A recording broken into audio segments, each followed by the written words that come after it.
to write.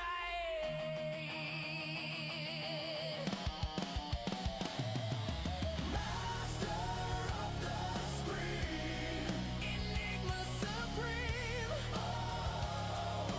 Pixels obey his twisted dream. Master of the screen, chaos unseen.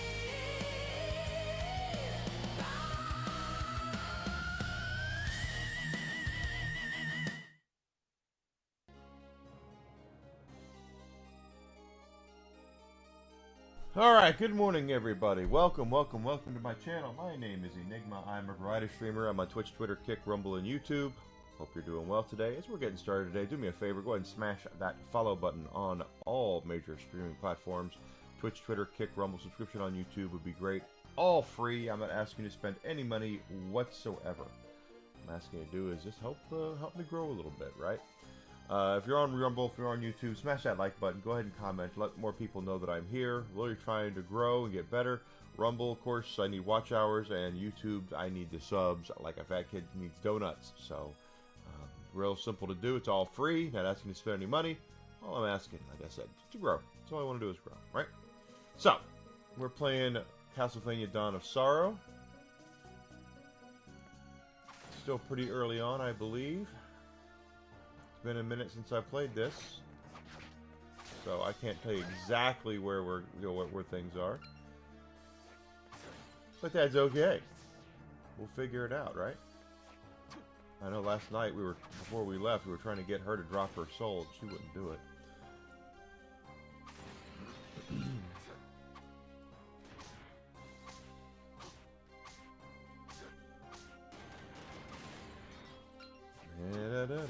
This is the first one for the Nintendo DS. I don't know how many people know about the illustrious launch of the Nintendo DS, but it didn't do that well at first because there was no games. There were no games for it, and then about a year after they released it, things changed. People started releasing more stuff for it, and things kind of worked out. You know, they didn't kind of work out. They did work out. DS was one of the most successful consoles of all time.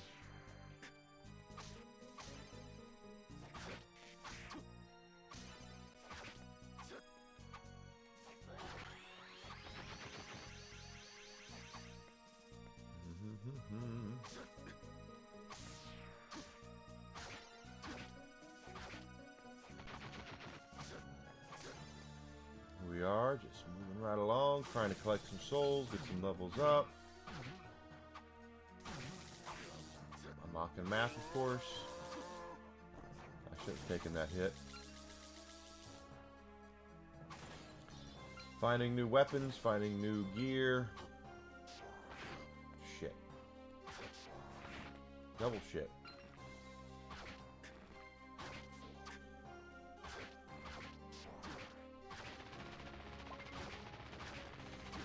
Oh, man, we've lost too much health.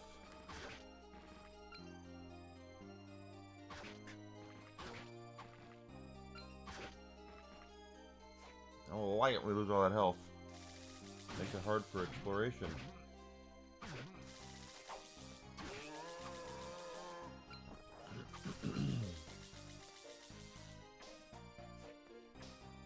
Well, all of a sudden we're sliding for no reason.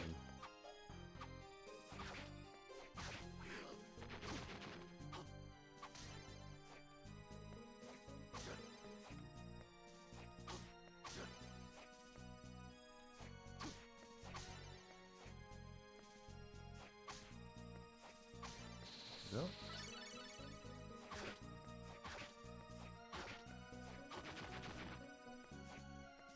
We did get the double jump yesterday, so we have that to fall back on.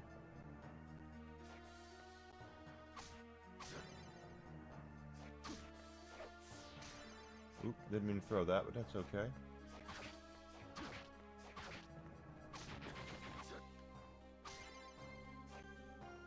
It's okay. But we've been doing a lot of the classic Castlevanias recently, a lot of the handhelds. Castlevania kind of went through a well, it's in a dark period right now. They're about to release another one, but basically after the Symphony of the Night on the original PlayStation back in like 1998, Castlevania went on two different trajectories, so to speak. The home console versions tended to try to become 3D and big budget and all that. Just you know, try to invest a lot in graphics and stuff like that with mixed results. I know there are fans out there who like some of the earlier ones like Curse of Darkness and stuff like that. Quite frankly, I don't. Never really cared for those games. Lords of Shadow 1 is okay, but that's about it.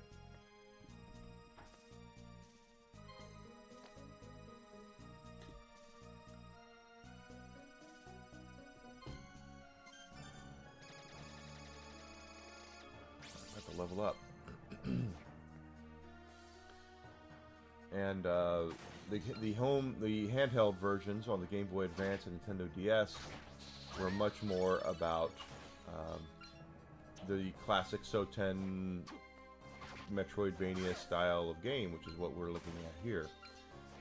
This was on the DS. There were 3 Game Boy Advanced games. There was Circle of the Moon, which is officially been decanonized, Harmony of Dissonance, level up, and Aria of Sorrow.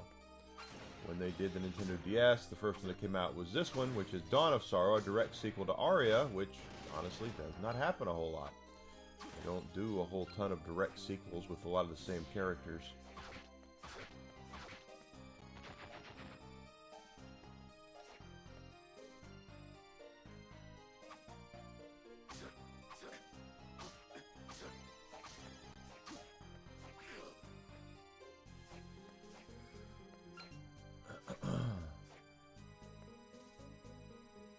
Come on, over here.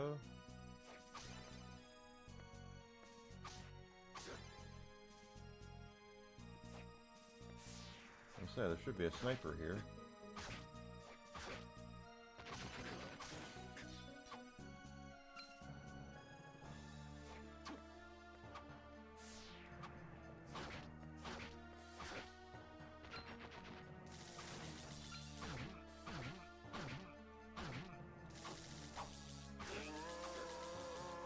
Him down.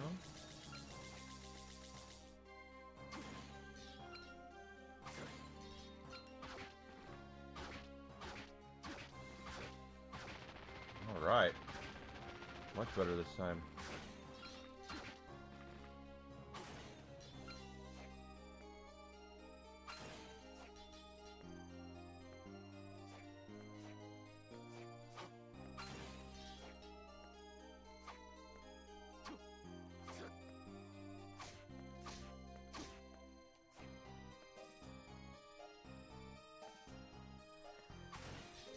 Da, da, da, da, da.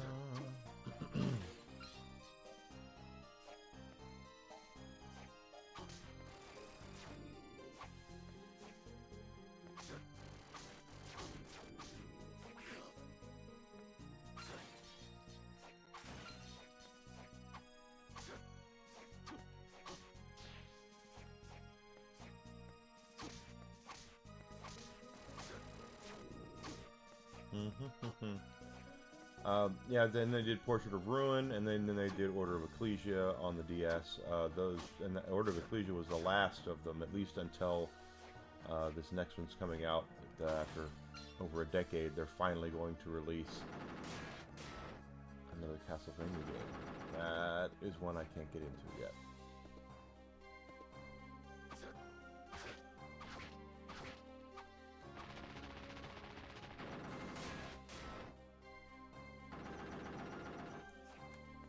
Nothing we can do about that.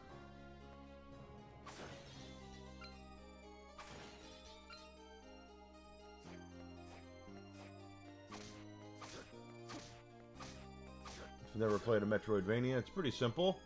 The formula is pretty simple. You have your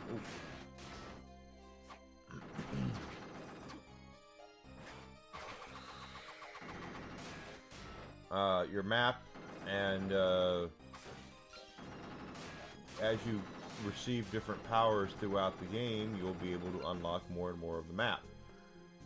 As you unlock more of the map, you'll be able to collect different items.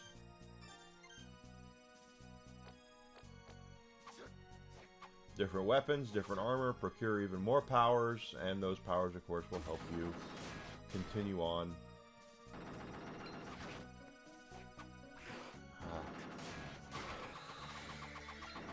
with the game.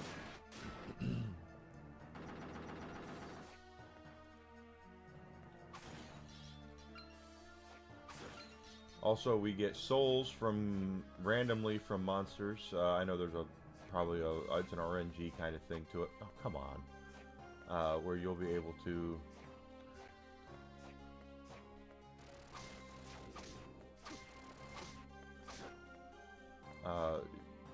absorb the souls of these characters, these monsters.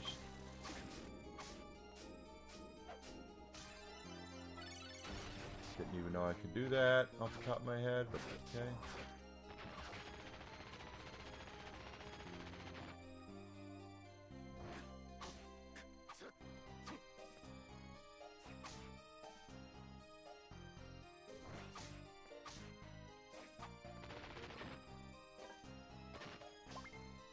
Halberd, which is going to be like a spear-like weapon.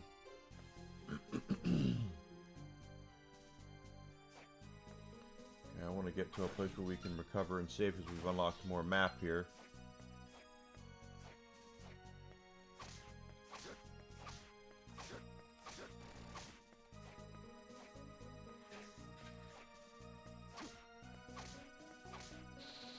There's one.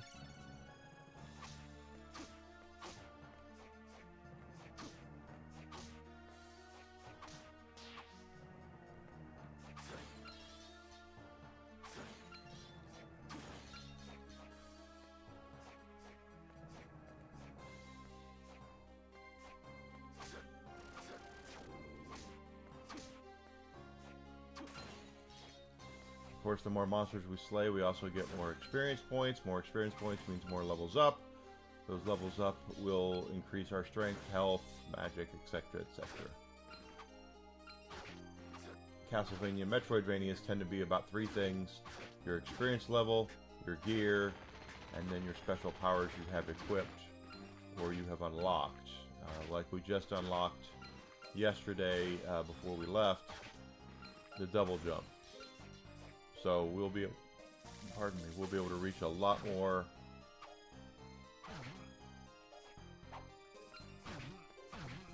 areas that we were not able to reach before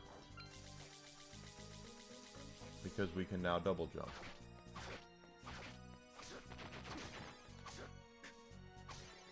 Trying not to get hit by them, and I still got hit, so I mean, go figure.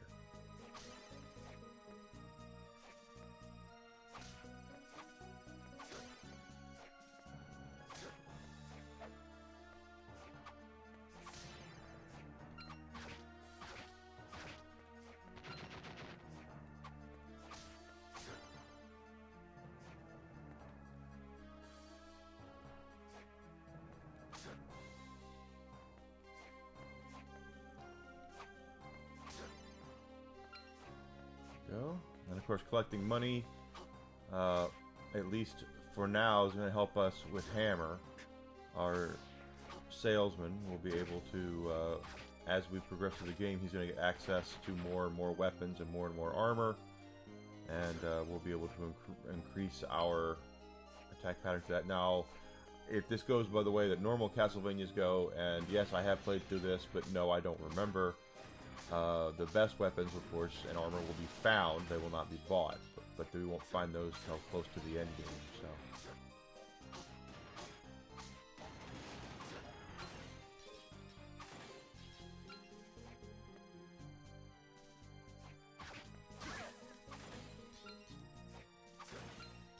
that's Valkyrie. We killed her about 4 or 5 dozen times yesterday. She did not drop her soul at all.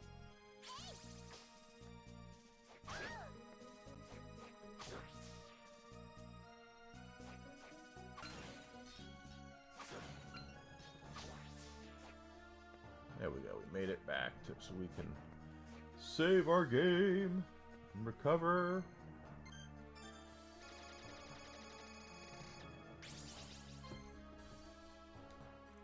was level 30.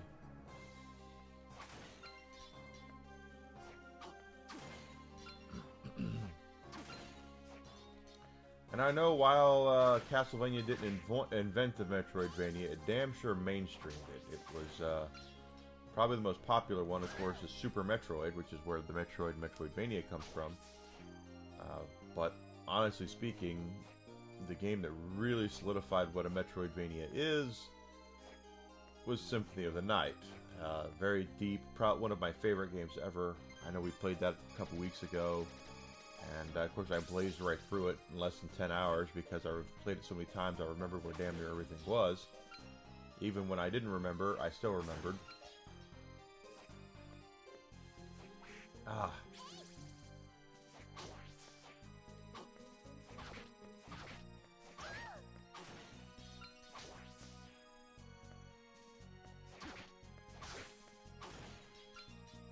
She still didn't drop it.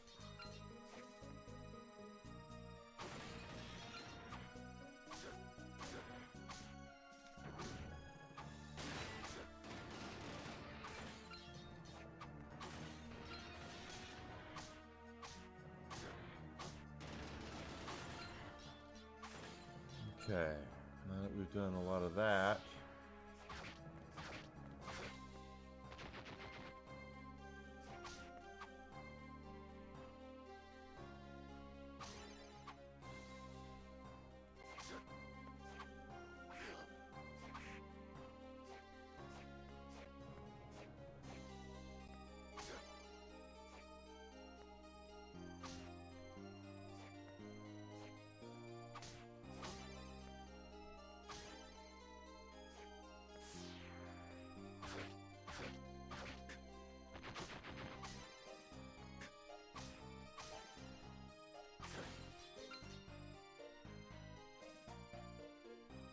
that's right, can't go that way yet.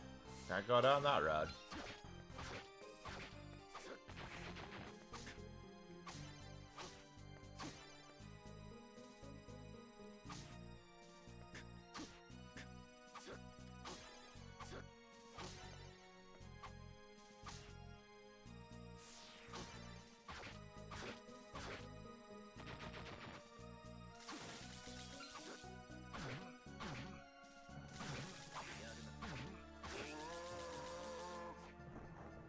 Still trying to get some of these levels up, or these souls from some of these guys that won't drop them. Creature's got a rare one. That Valkyrie's got a rare one. I don't want that.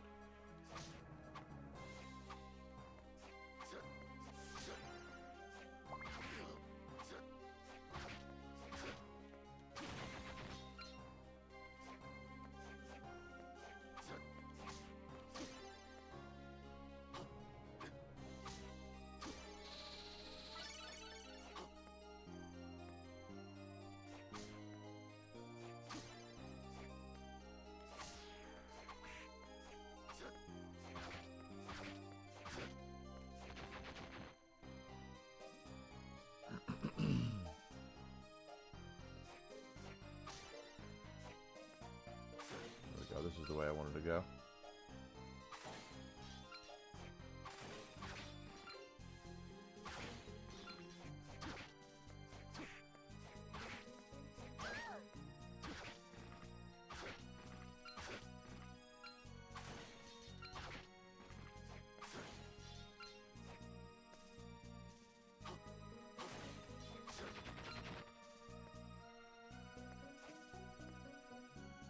Safety save here. Gotta make sure you're doing your safety saves. Hey Grizzle, good to see you. YouTube sucks with notifications. Is something wrong with YouTube? That YouTube not notifying people when my subs when I'm not on, which wouldn't surprise me.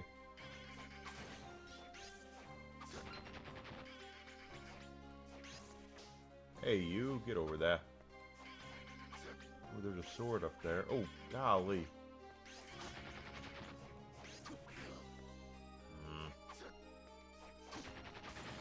Asshole.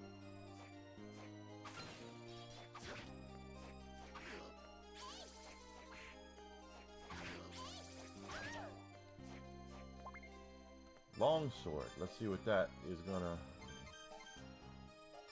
Common type of longsword. Looks like it's a little faster than the katana. Same power, too.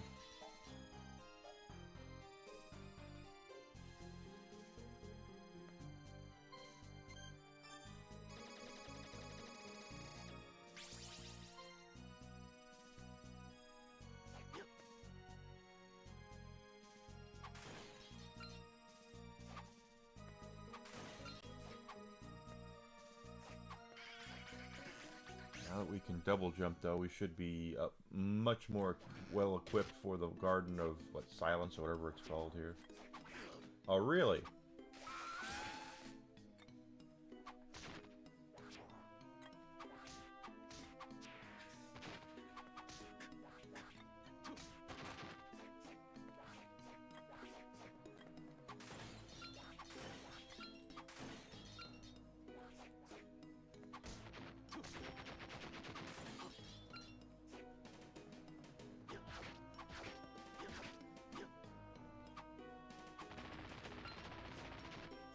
Let's go up here. There we go.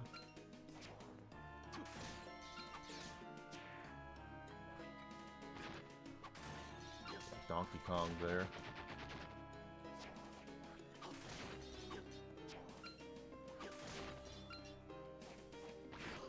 Donkey Konged again.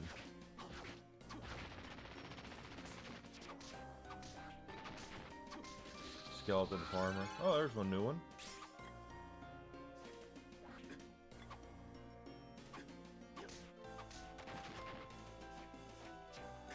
Ooh, okay, I thought that was a chest to break. And instead it's gonna break us.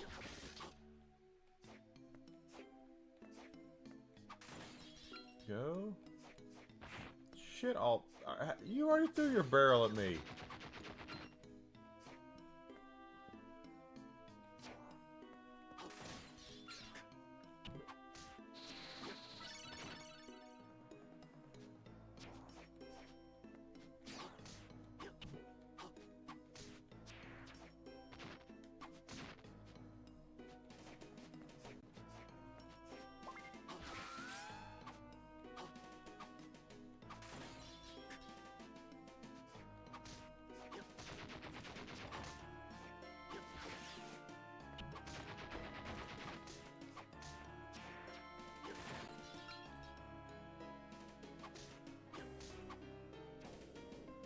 Go.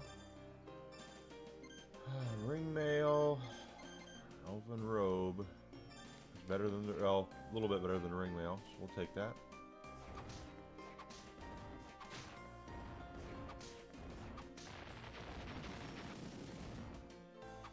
I know, Donkey Kong, those Donkey Kong skeletons suck.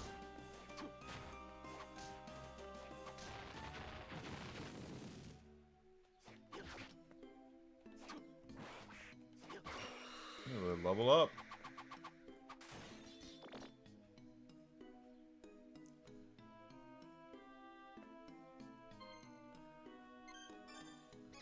They are indeed Groot, yes.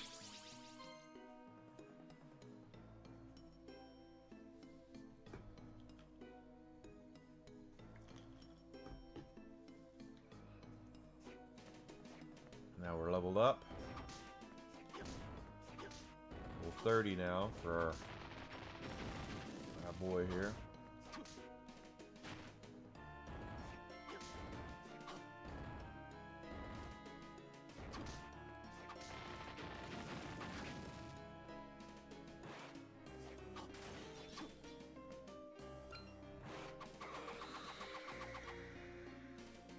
He ain't dropped his soul either.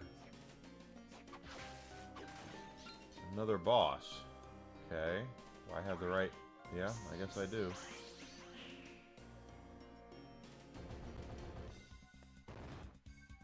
Oh, we gotta fight this sumbitch. Here at last, you thought you could get away with what you did, punk? Huh? Dimitri, I'm talking about Dimitri. I didn't mean to kill your friend. I didn't finish. Huh? What are you saying? I went to pummel that deputy jerk myself. Doesn't your friend's death mean anything to you? Him? Ha! You've got to be joking. Ah, let's get on with this already. Why do you want to become a Dark Lord anyway? Why? Look at this power.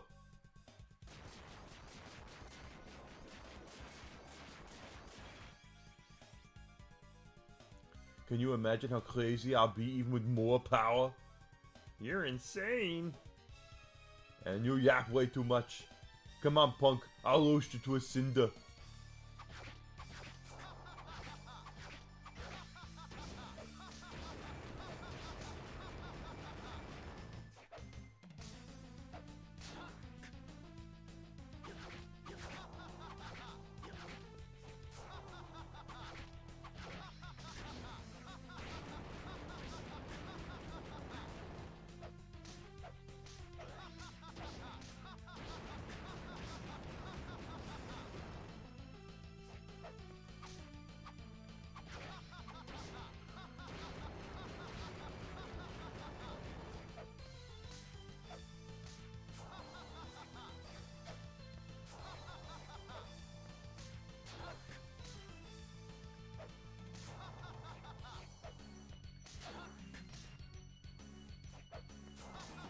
If he sneezes on me, I'm dead.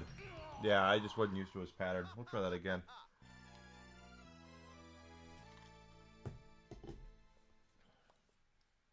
The Dark Lord does get all the hot chicks, that's right. Garden of Madness, not of Silence.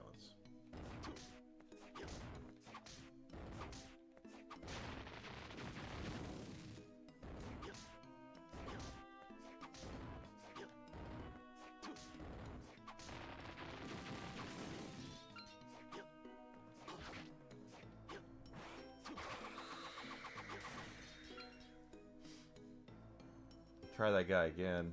We should be plenty strong enough, but I just have to make sure we keep his pattern down here.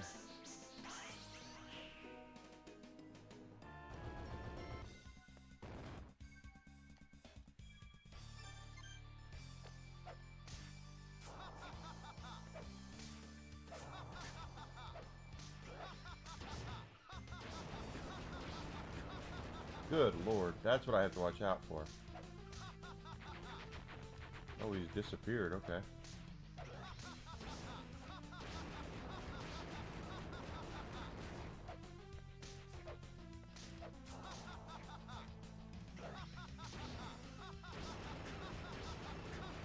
Good God.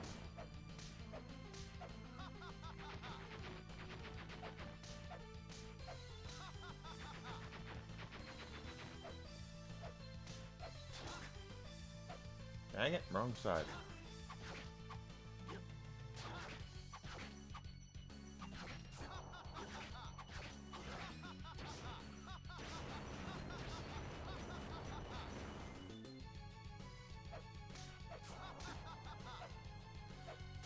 He doesn't really give you much of a time to react. He's deceptively fast. Yeah, they did a great job with the spell effects. Absolutely.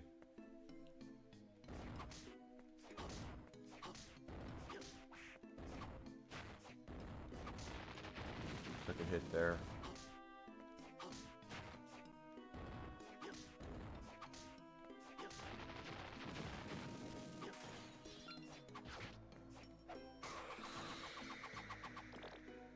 Kinda wondered if Hammer has any new weapons or armor for us, so...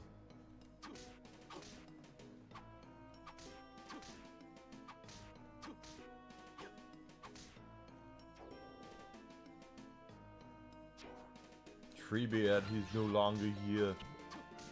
He took the hobbits back to Isengard.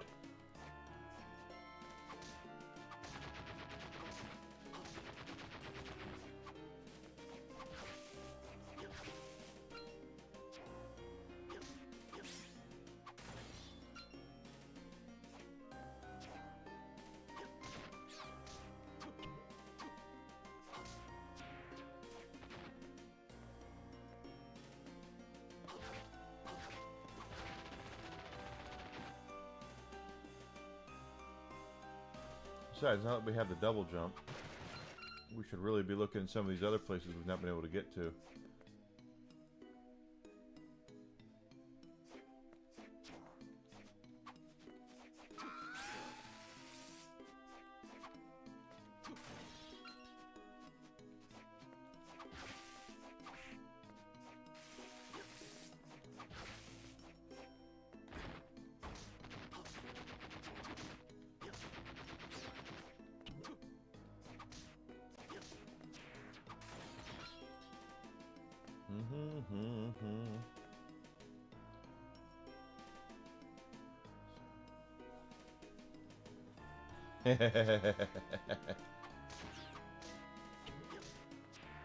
I've killed more birds and the colonel. I most certainly did. I just did the same thing. Jeez, Pete.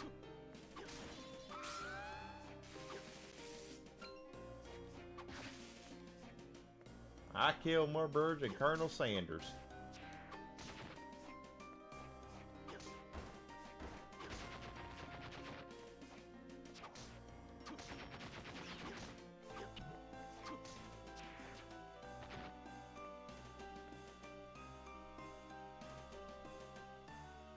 Yes, the Hot Shots Part 2 counter. More the bloodiest movie ever.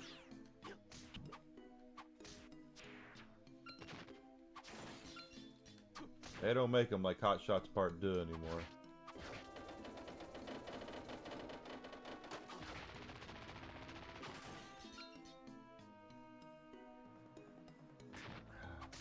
Frickin' Donkey Kong, man, throwing his skeletal barrel at me like that. Oh boy, ain't right, I'll tell you. Yeah, this is the way to go.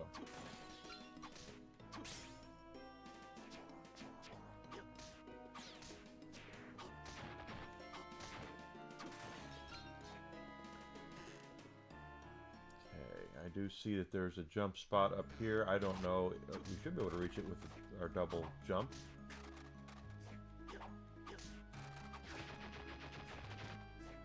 Yeah, there we are.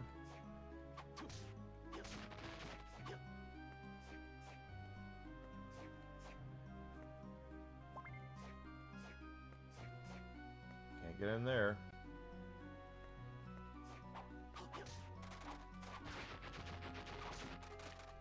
That peeping guy still hasn't dropped his soul yet.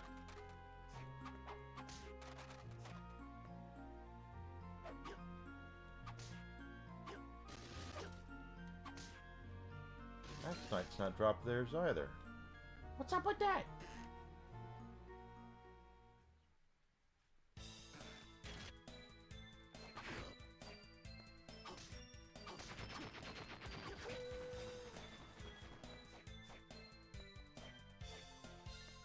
Can't do anything there yet.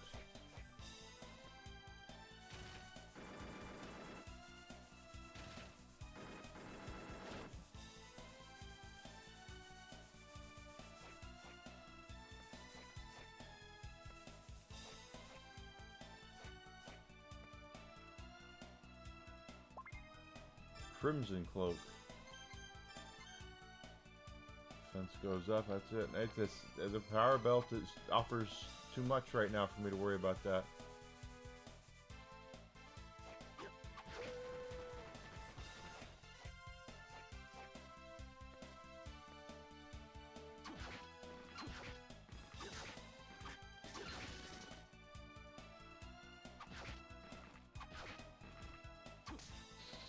Ooh, finally got an X-Knight.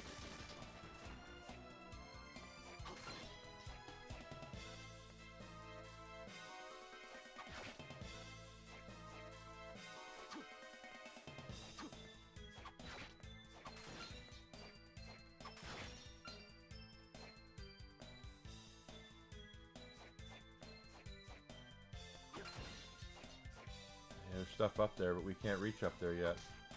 Need more power. Give her a she's good, Captain.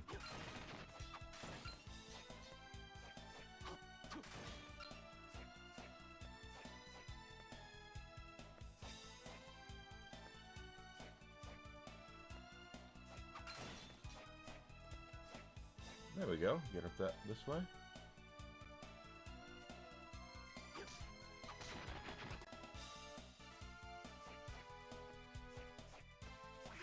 Ah. That peeping eye has not dropped his soul yet either. We've killed a lot of him.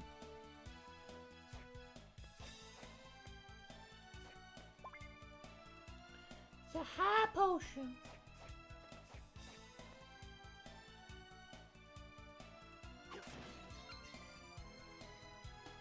Okay, I know I can get up there before we go in that door, though.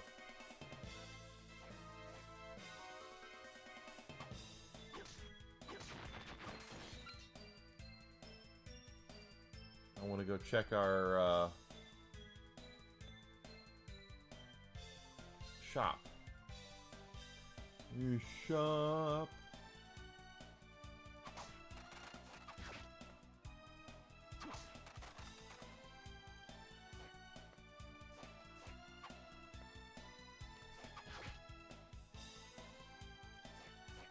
Can't get up there yet.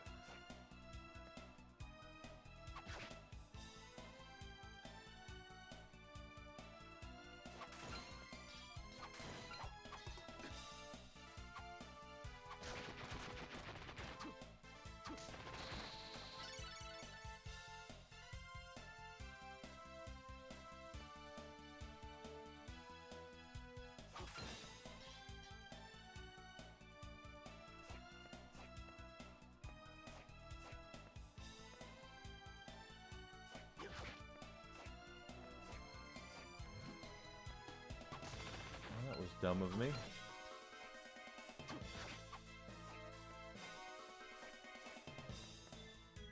I figured that's what that would be a fast travel.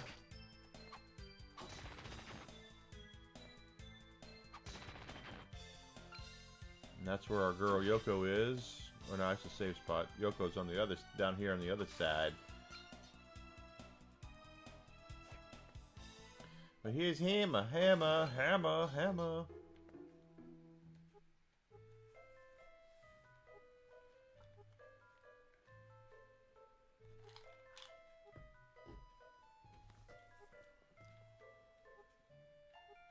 He's got a thing for Yoko, and I don't blame him whatsoever. Yoko's kinda hot, what can I say? Kinda hot. Alright, do you have anything new?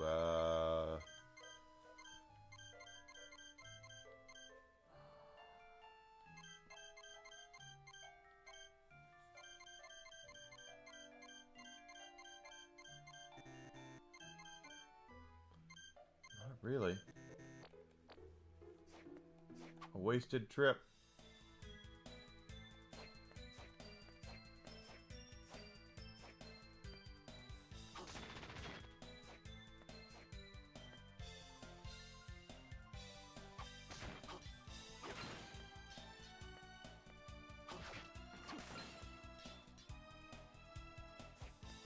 Wrong way.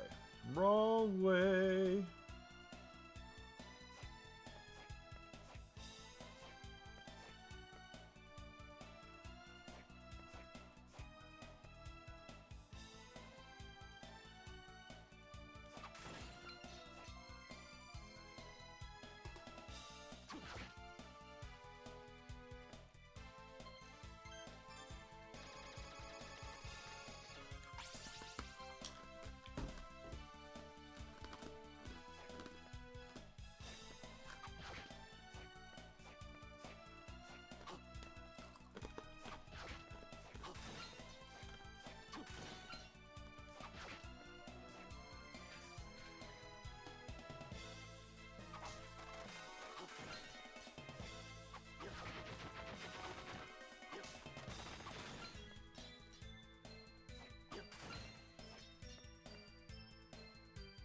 Let's go see what's beyond that door up there. Continue collecting money. Eventually Hammer will get more gear and such. So I want to make sure we are ready for that.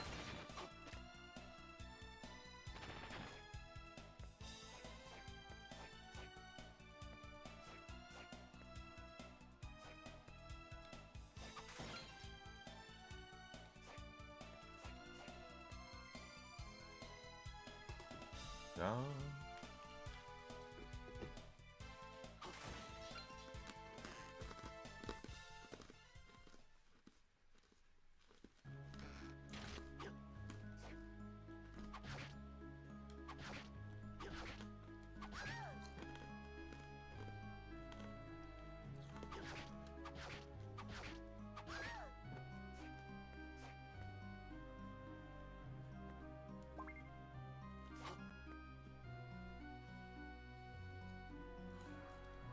I remember this puzzle a little bit. Puzzle's a pain in the ass, is what it is. Can't do anything here, I don't think yet, so.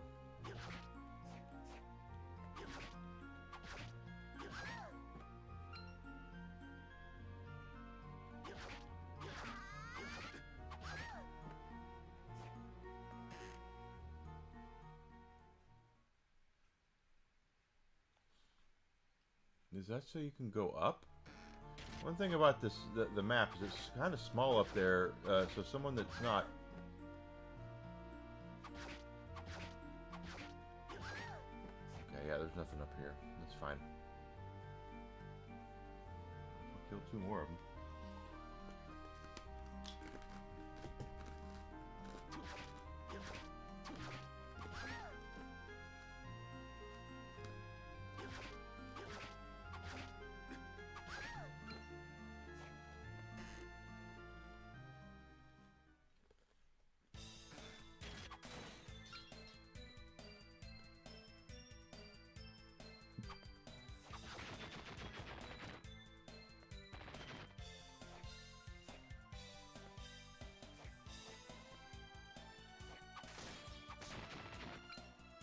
Yeah, so killing stuff, of course, helps with our levels up, gets us more money. You could always get a rare drop. But most important, also just as important, is the dropping of the souls. We have souls that some of these monsters have dropped, but other ones we haven't. Like that peeping eye right there has yet to drop his soul. So, he's kind of an ass.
Those combination rooms we were just in that had the 1 on it. There are specific items I know and things in those rooms. I will probably end up looking those up because I do not remember them.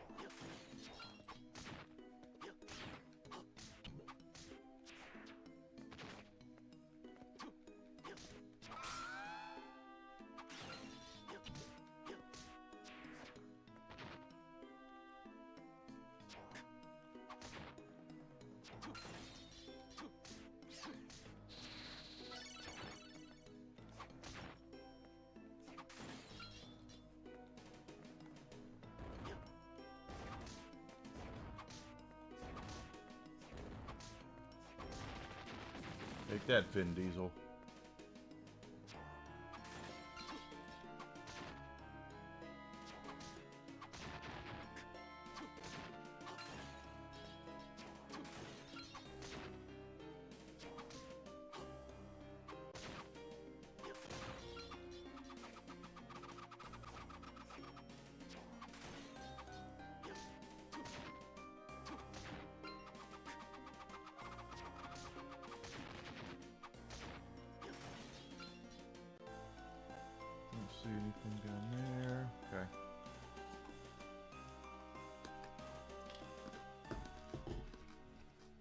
We don't know who we'll go look.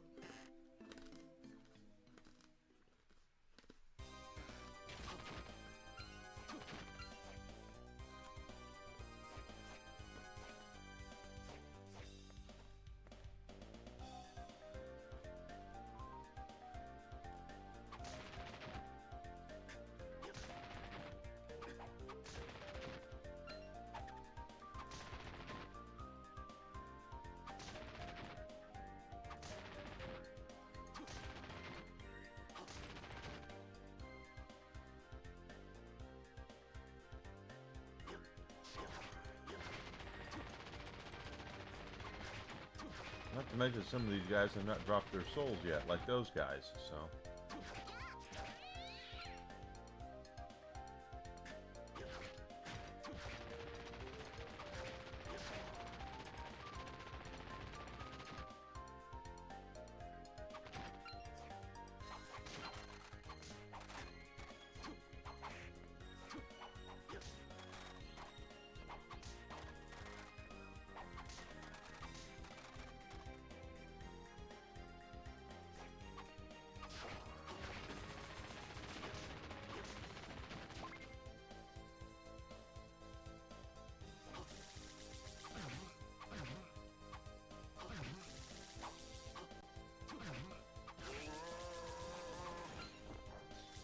I haven't been able to open that yet. I know there's a way to open those.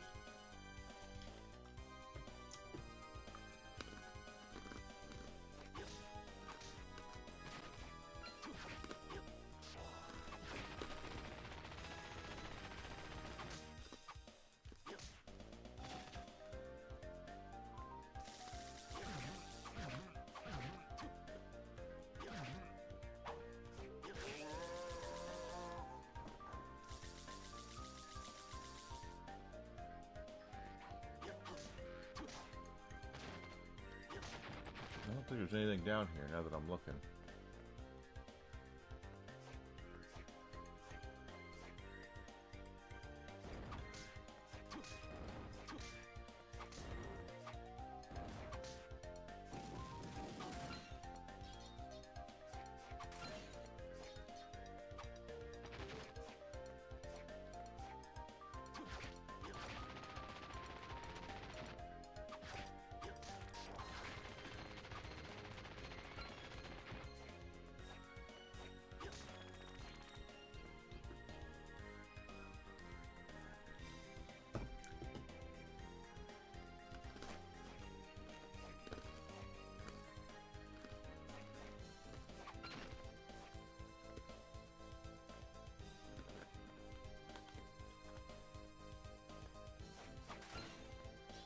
Yep, another one of those.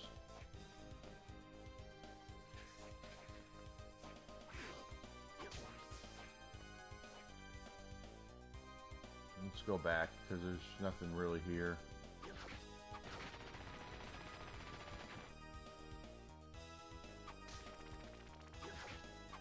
Be nice if we got that guy's soul. That would be nice. That slaughter.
So the experience system in Castlevania traditionally is based off of what I call diminishing returns. When you at certain levels, certain monsters are worth more than they are at higher levels. So you might kill 10 levels ago, these boomerang guys might have been worth 100 a pop. But now that we're level 30, killing them over and over again is not going to get us more experience. It'll get us less and less experience as we continue to go up in power. It's kind of an ingenious way of making making sure that you continually progress through the castle, and that you will also be at the levels they want you to be at if you just take a few minutes to explore and grind a little bit, continually building yourself up. What's over here?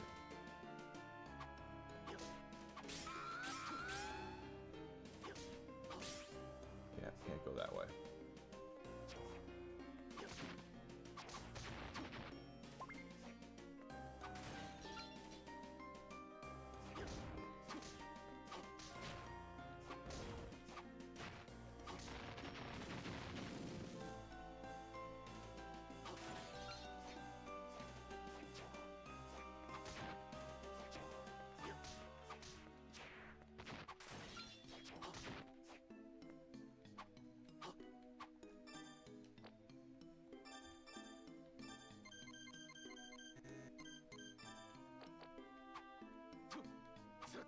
Kind of the same, honestly.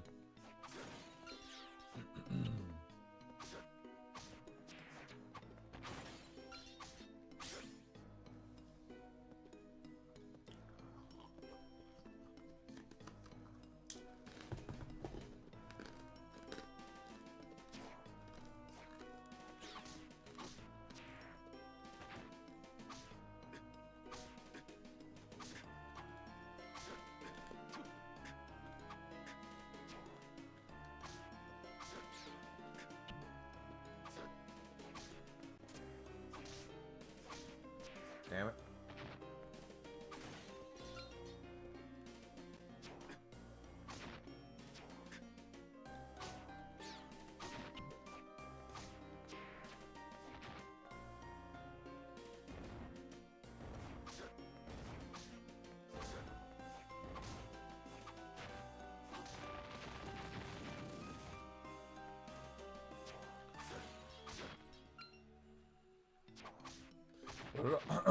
The system also means you can't cheese the system and just sit there and farm over and over again and get to uber powerful levels and be set. It does mean, though, that there will be some times where you'll see something that's worth a couple hundred a pop and you'll go, oh, I need to grind here for a few minutes. But you'll find that... Dang it.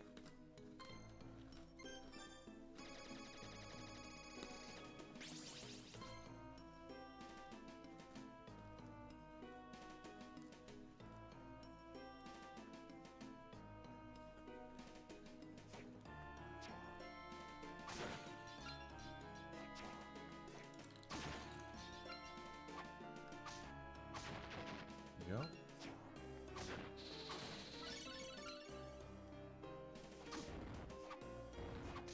Yeah, this has a lot wider reach than the longsword, so considering they're comparable in speed.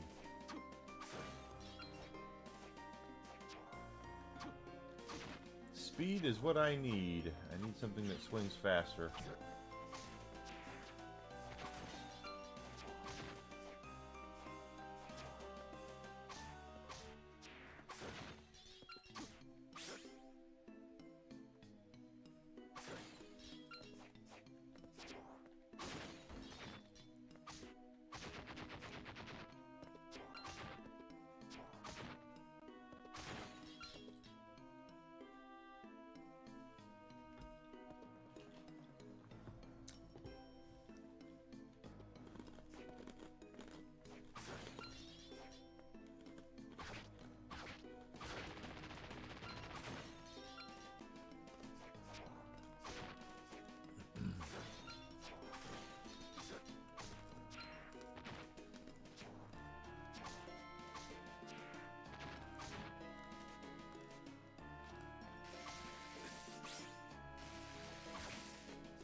Level up again. 526 away from the level.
And if we remember the storyline from the last game,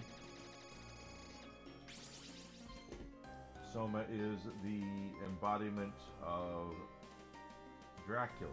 He is the heir apparent to Dracula's power.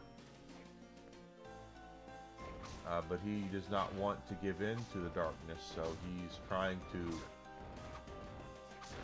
subdue it, keep it to himself, not, you know, turn into the Lord of Darkness is what he's trying not to do. But in this game, there's a cult that seems to be damn straight set on making sure he does.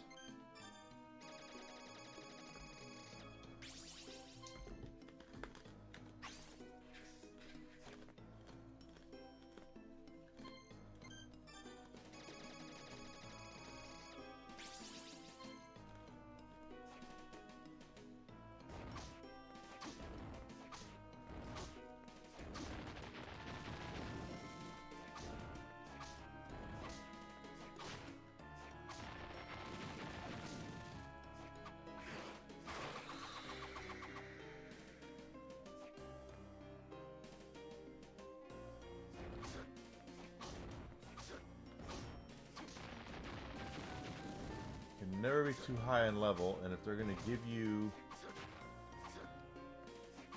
the ability to level up quickly, take it. Especially if there's a soul you're looking for.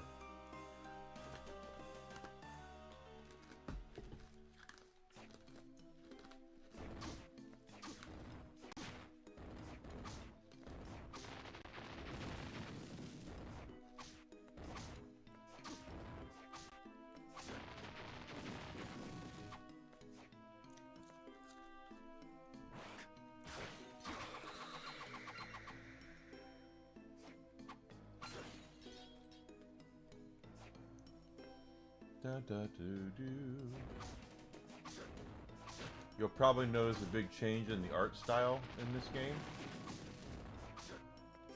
I don't know what happened, but I guess the original artist of a lot of these of the Castlevania games probably left Konami at that time, and they brought in somebody else to give it a more light anime look to it. It went from kind of a dark gothic, almost a mono style character designs to something more anime traditional.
Can't see how much it does, but it looks like it does more.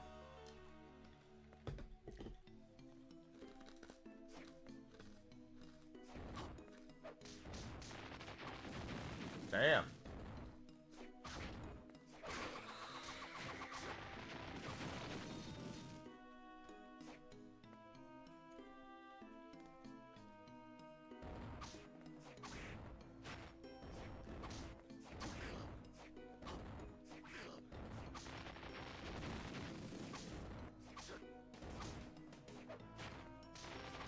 Didn't mean to throw that, but that's okay.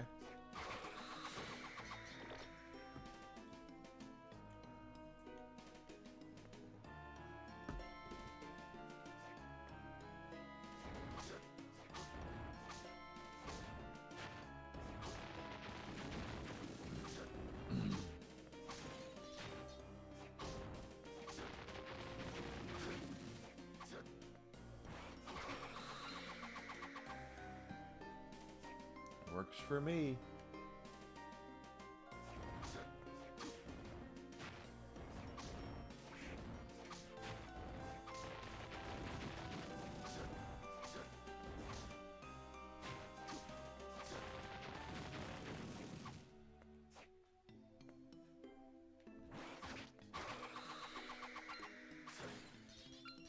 Barbariccia, I believe, is a reference to Dante's Inferno.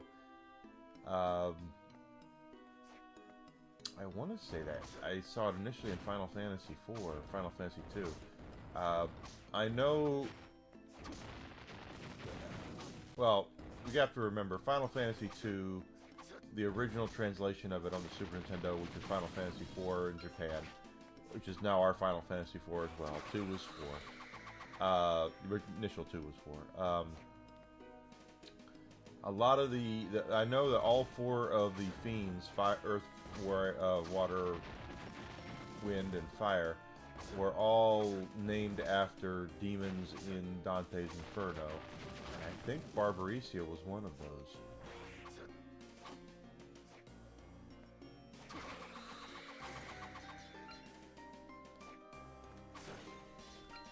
Fiend of Wind, I think.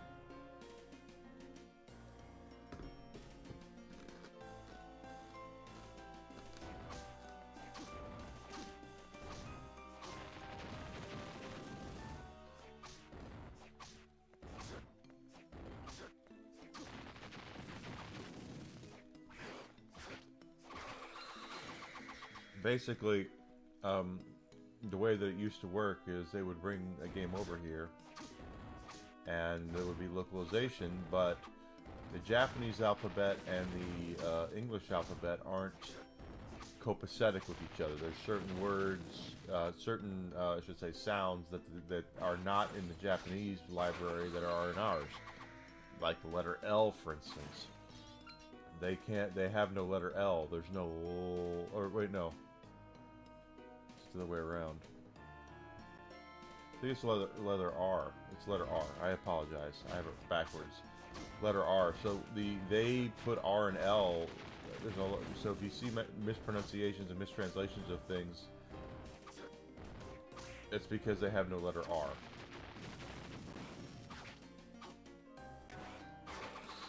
There's our soul.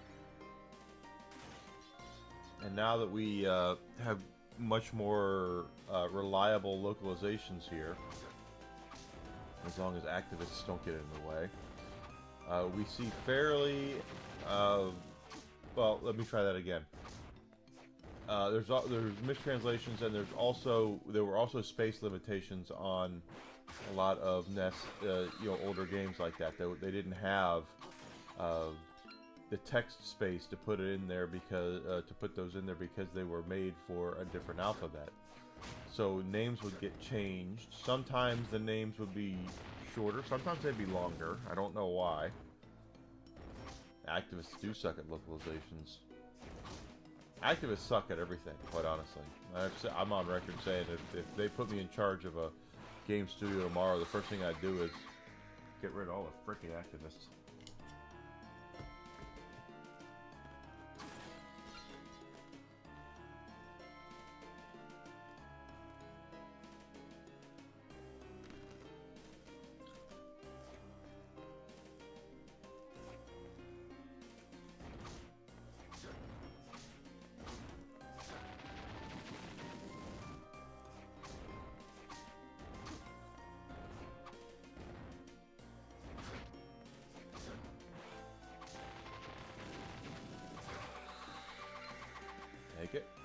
I'm about to level up again, then we'll go try our luck at Dimitri or whatever his name is up there.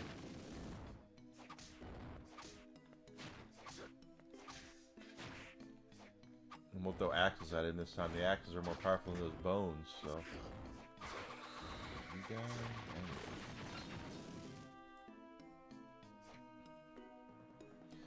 Yeah, there are cultural differences. So there's also, you know, word puns that don't make any sense. You know, I'm sorry, that make sense to the Japanese, that don't make sense to us. And that's to be expected. You're right. It's just how it is. And so they make localizations about making it palatable and understandable to the audience. And if you're making a Japanese word pun that doesn't make any sense to us, but it makes sense to them, you want to try to change that to where it makes more sense to us. I understand the localization process. I absolutely understand it. That being said, there's a big difference between changing something to make more sense to a Western audience as opposed to completely changing a character or completely changing what somebody says in order to fit some sort of sick, twisted activist mentality that you might have.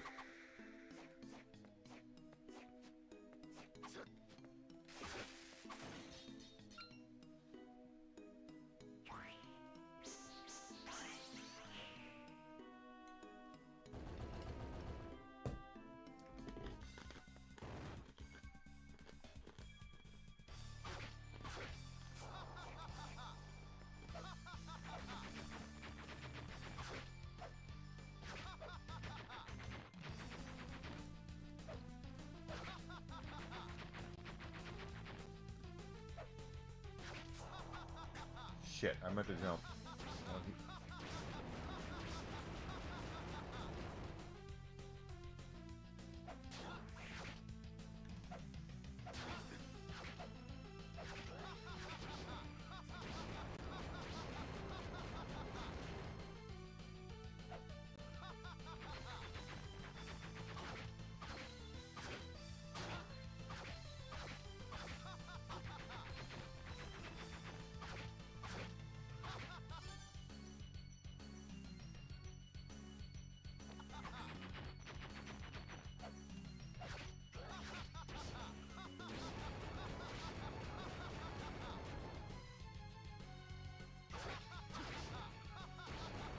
That's what I'm saying, is that you can't just walk in because you think, oh, this, if this chick is hot, we can't have her be seductive.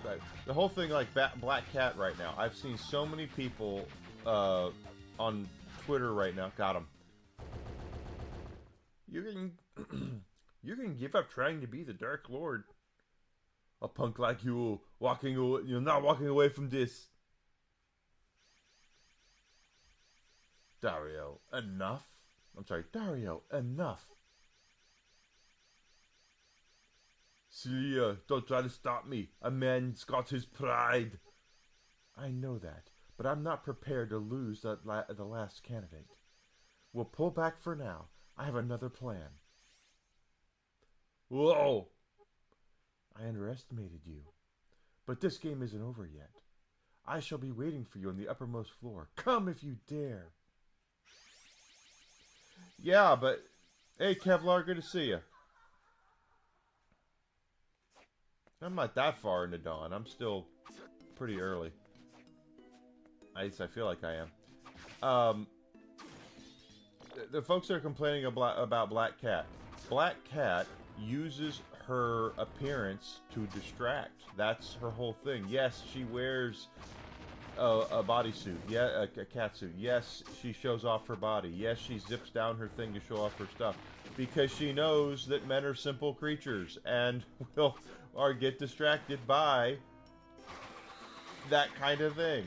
And it's so for those who doing all right, Kevlar. How you doing today, buddy? How was your I don't think. Well, how's your day been so far?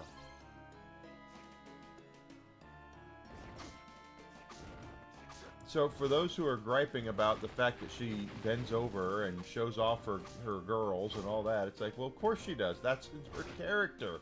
That's exactly what she does. And if you don't know that, then, you know, I'm not a comic book aficionado, but I know that much. Catwoman's the same way. Happy Stocking, the horror of horror, yes. Okay, we got this.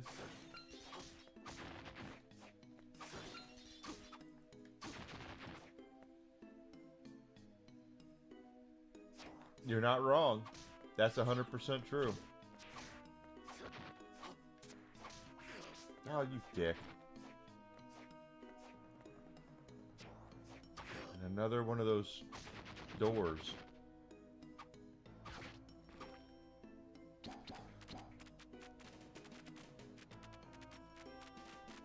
Potato soup. Potato soup sounds good.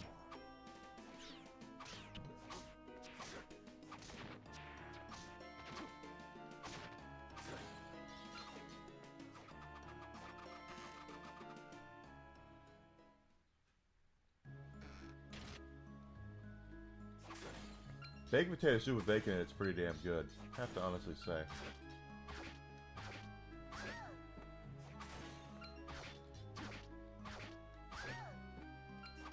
Got you there, got you there. Oh, here we got a la cartes coming to us. Soma! Ah, what the hell? Sounds like a la carte. What? I'm sorry, that's doing the New York accent. I should be doing New York. That sounds like Alucard. What the hell? I told you not to get involved, didn't I? Alucard, what are you doing here? I thought you were protecting Mina. Mina is fine. My colleagues are providing protection. Besides, keeping you under observation gets priority. You're still treating me as I were the Dark Lord. Haven't you seen enough? I need you to understand, Dad, that you are considered to be extremely dangerous, Dad. I am not. But you're here. But you're here now, so let's use that to our advantage, Dad. Yes, this is the Dominus collection, and the drawing of the circles Kevlar is done via the face buttons on the controller. Oh, and the shoulder buttons too. So it's you don't draw. Although there are certain parts of the game where you do have to use the stylus part, which is done by the ZR button on the Switch controller, and then you use the right control stick. I'll show you in a second. If that is under my watch, I could allow you to help us a bit, I suppose. Besides, we can't just allow this cult to carry on in this way. Thanks, I appreciate it. Also, Mina entrusted me with this. It's for you. What? A letter? And an amulet? Piggy. Dear Soma, if you're reading this, you've probably gone after that cult. I had a feeling you would be when you disappeared after that incident. I know that you worry about me, Soma, but I worry just as much about you, too. I won't ask you to come back right away because you're way too stubborn. But please promise me that whatever happens, you won't forget who you are. Oh, and don't forget about that amulet. I'm sure it'll come in handy. I'll be praying for you. Always, Mina. Mina. Soma. Ugh. Brief me on the situation. What have you discovered, Dad? Sure. I'm telling him everything that I know, and, son. Understood. The fact that Celia mentioned a plan doesn't sound good. The only thing I think about is to reach the top floor she mentioned. Fine. You do that, and in the meantime, I'll track down Dario's whereabouts. Fine. Okay, so, if you hold down the ZR button on the Switch controller... wrong. Okay. The little arrow pops up here, okay? You see the arrow up on there? Now, like with the ice breaking puzzle with the ice blocks, you actually have to you hold that button and then you drag it across the ice blocks and it'll destroy them. That's how that works with the stylus pad. The stylus pen, I should say. Lilith.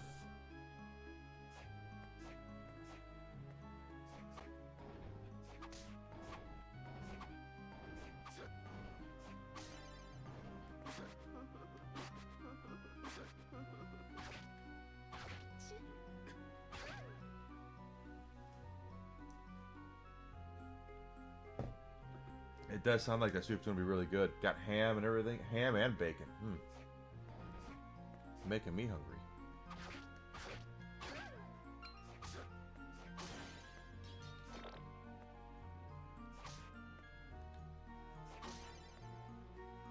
Oh, I didn't go save, did I? I should probably go save.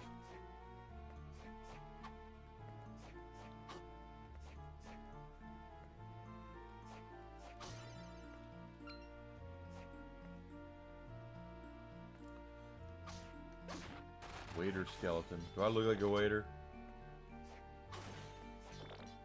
So yes, the drawing is a little more tolerable, but it still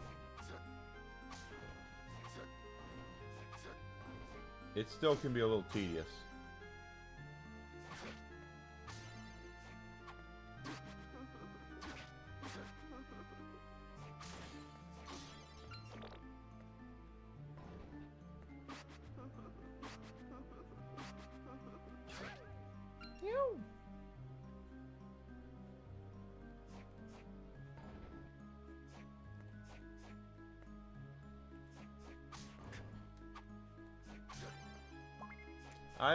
I own all the originals too.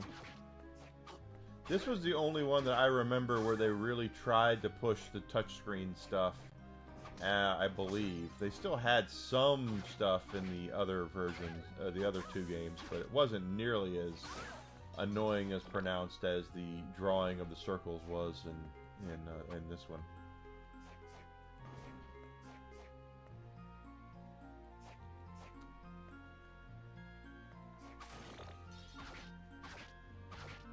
Killer clowns from outer space.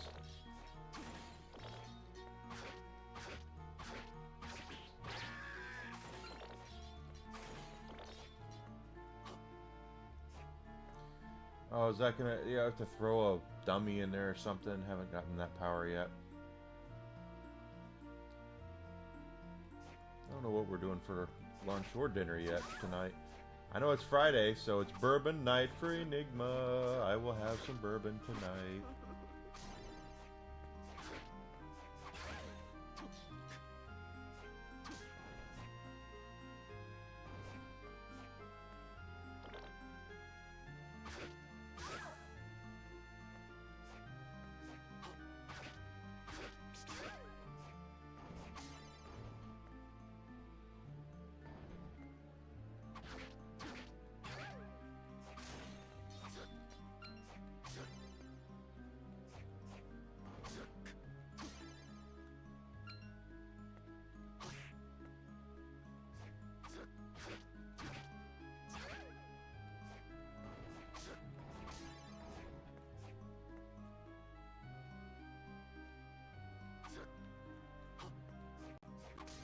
There we go. Trying to grab all the XP and stuff that we can.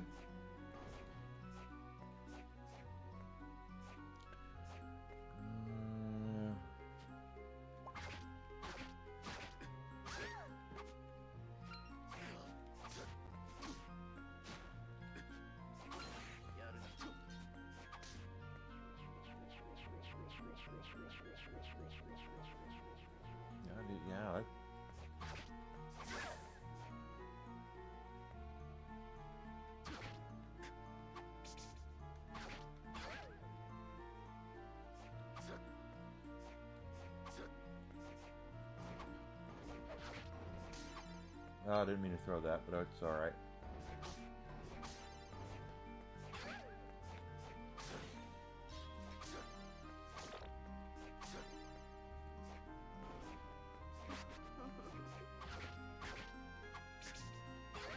We have to find a save room.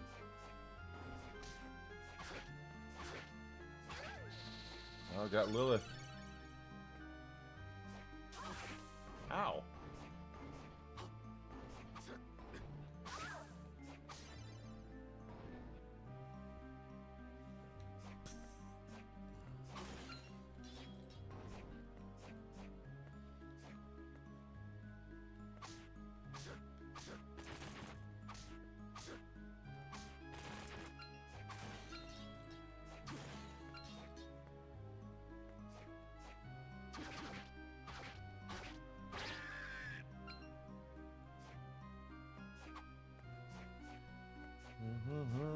Oh, that's locked. Okay.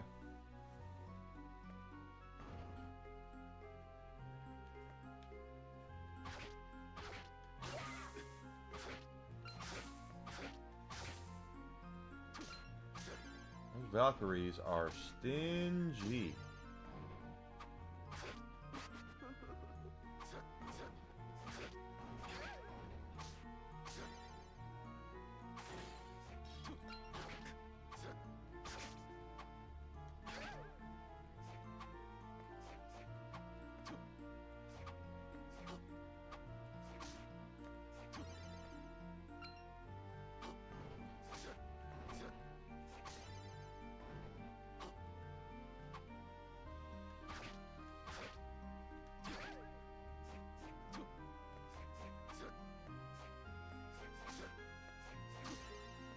Yep.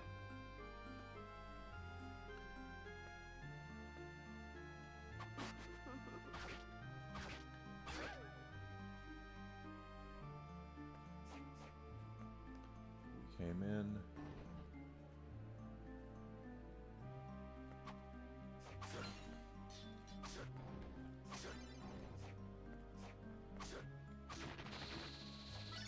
All right.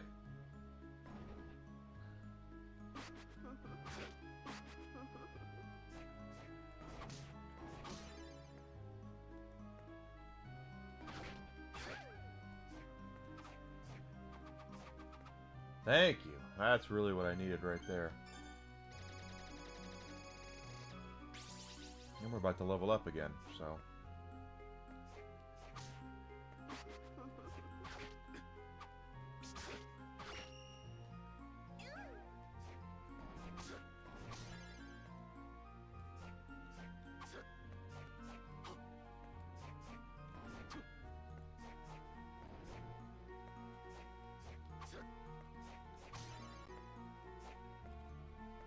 Save that, because we did level up.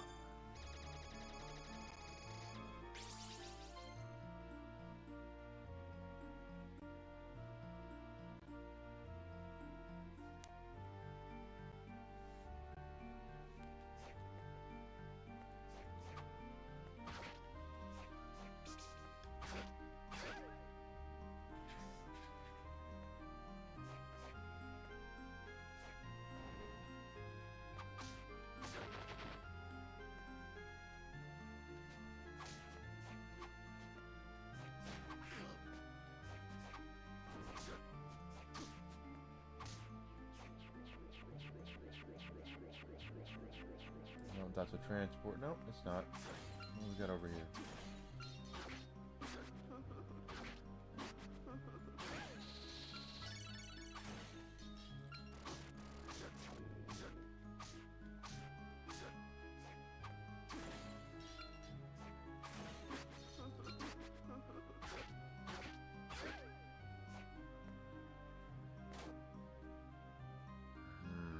Okay.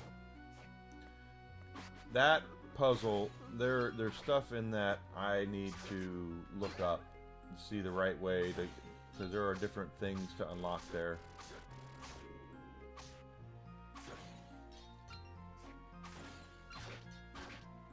I think there's actually a pretty decent weapon in there too, but I don't remember off the top of my head.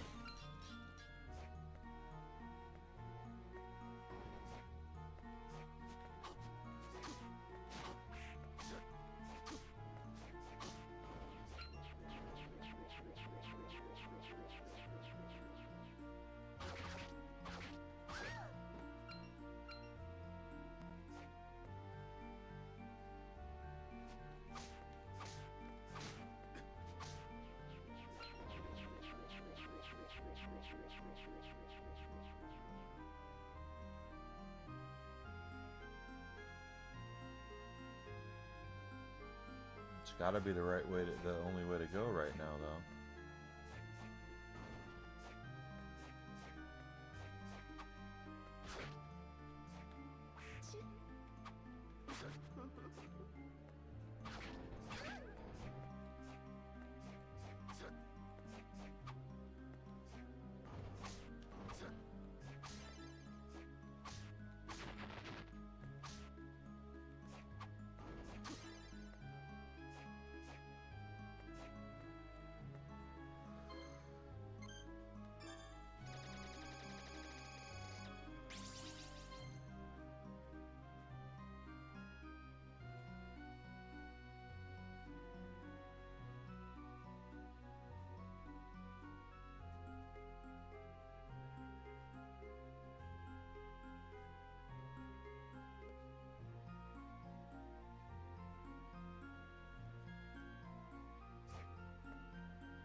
Okay.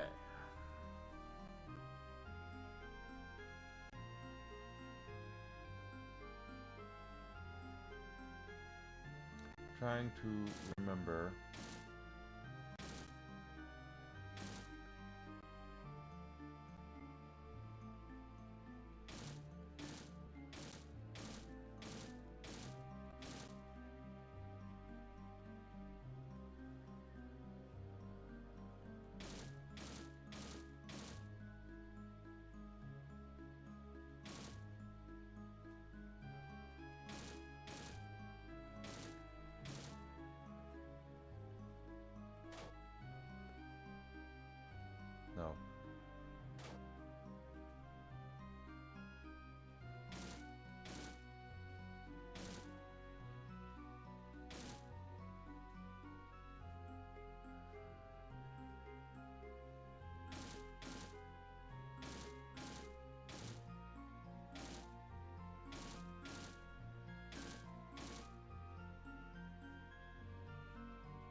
These puzzles always kind of aggravating, but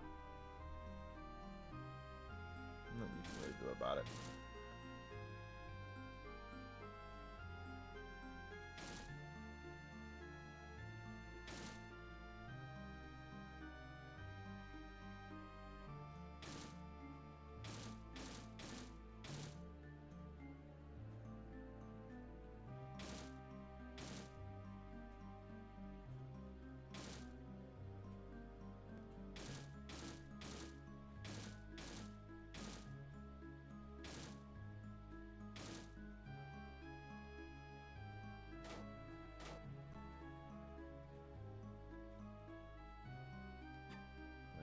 Alright, so that's the way to get it back up there. That's the way it's set currently.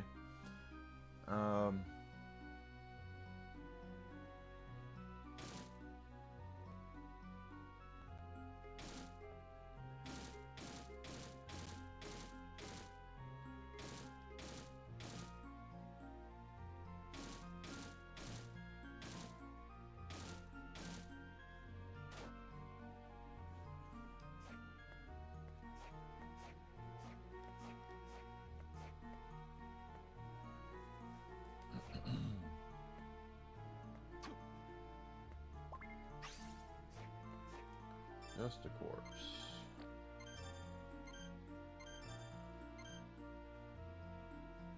Oh yeah, that's gonna be equipped.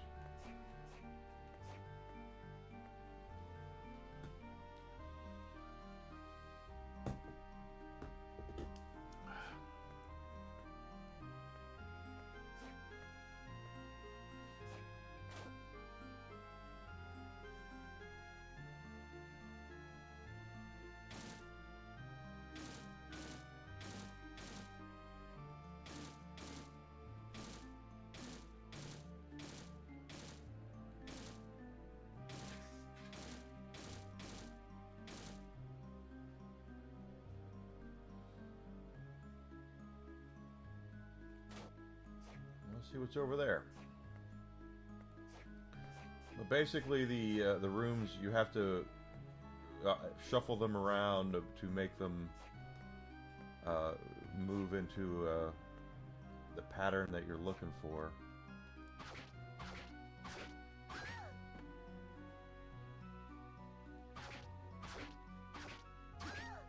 Now I'm back. I see where I am now, so that's not where I want to be either.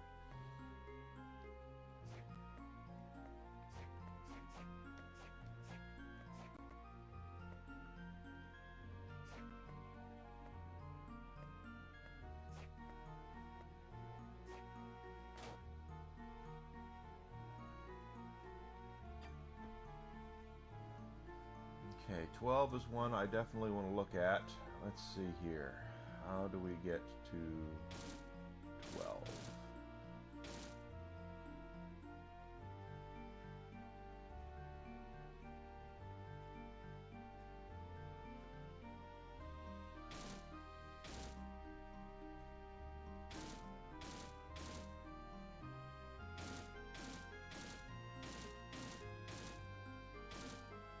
That'll do it right there. That'll get us to 12.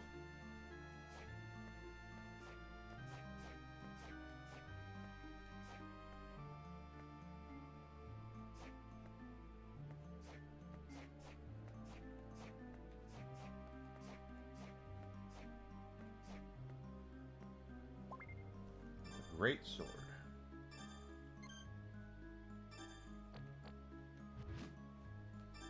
Way too slow.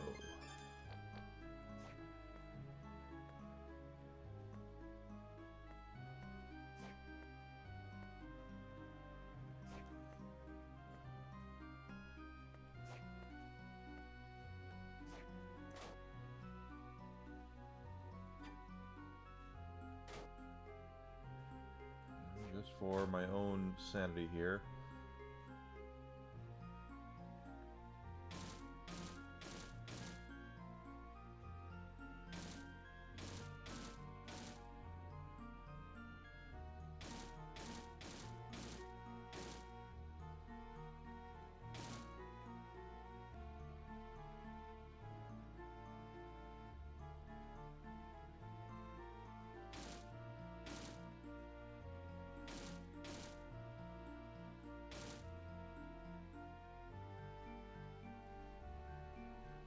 Hello there, Alucard. Welcome in, my friend. Happy Friday to you. I hope you are having an absolutely wonderful day. That's not what I wanted.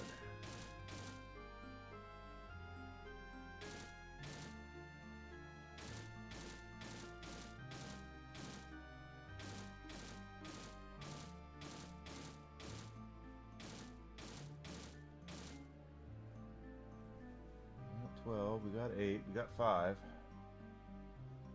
Alright, day at work. Oh, that's, you know, that's could be worse. I hate to say, keep saying that, but could be worse. Not really what I meant.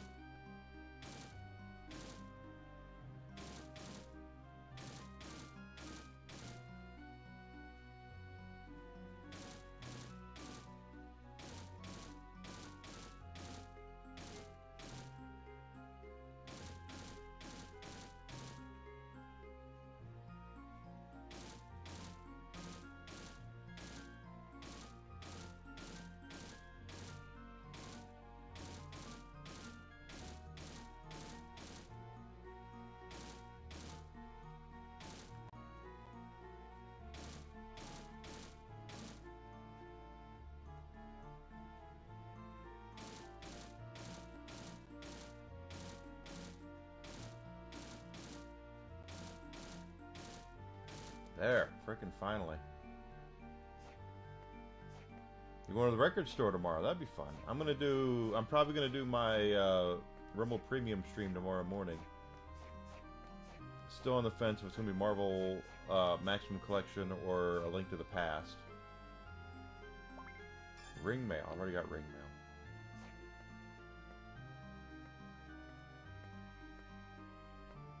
So the only other way to go, we can reset. We should be okay to go to up there because it's already open to us.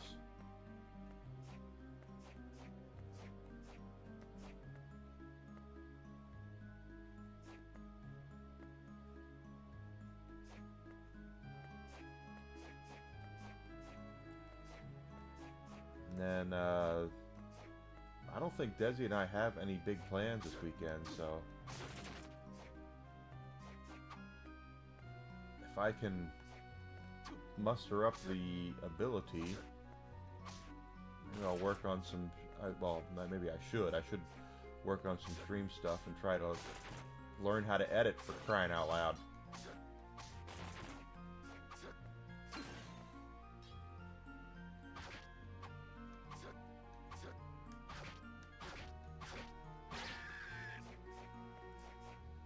Or at least start to teach myself. You might go. I haven't decided what else is going on. Like I said, Desi. I asked Desi yesterday what if we had if she had any plans. There's a specific thing there, I know. And she told me no, but that could change.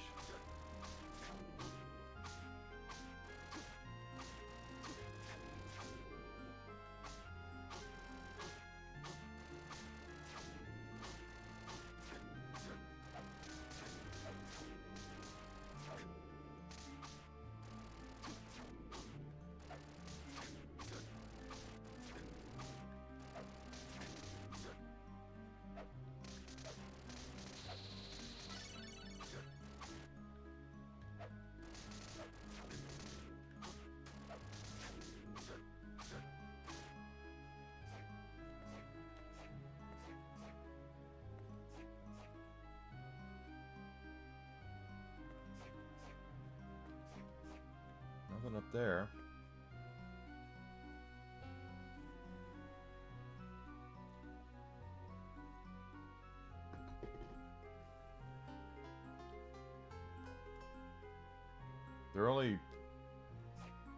They only do records for 2 days a year, really? I thought you were talking like going to the record store.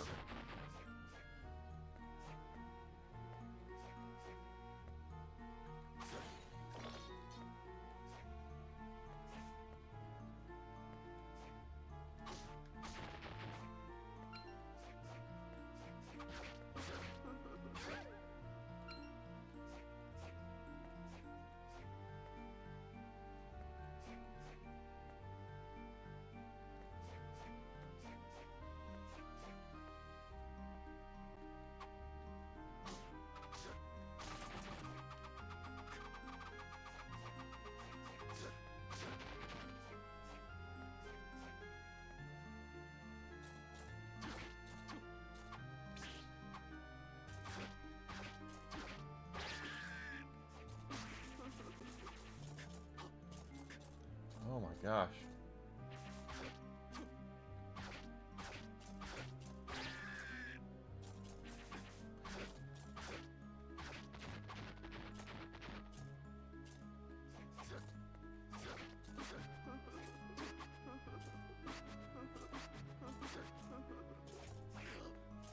I gotta find a save room.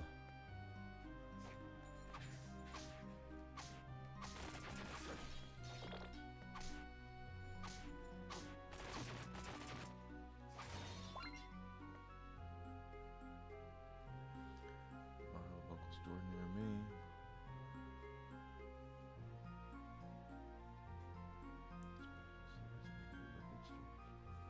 Oh, so it's like comic book day, right? Which is what, next month?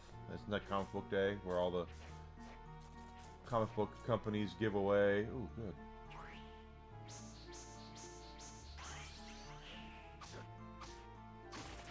Give away comic books and to get more people involved with comic books. Dang it, again.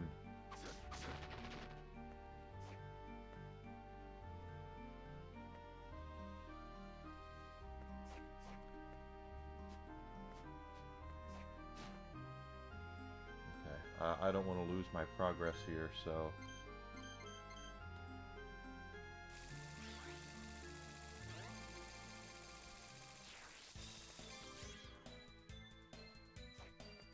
You're right, Grizzle, but they still give away.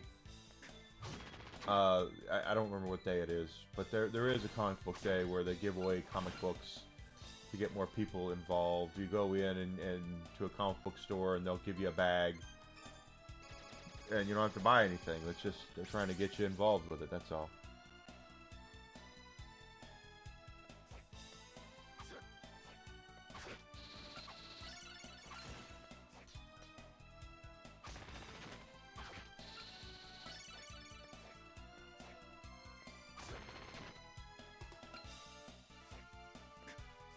One hit point. Just to piss me off.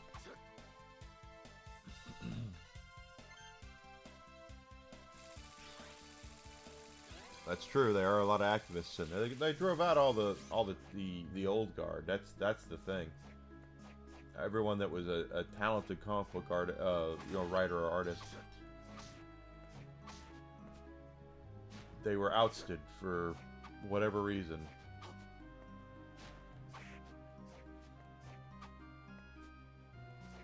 And now the inmates are running the asylum with a lot of comic book companies, and what always happens is what's happening, where people don't buy those books, they're not buying a lot of that stuff anymore, and people find their entertainment elsewhere. There's independent books, there's independent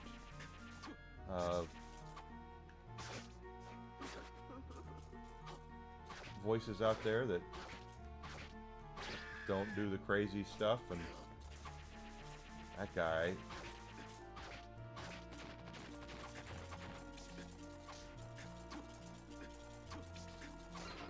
man,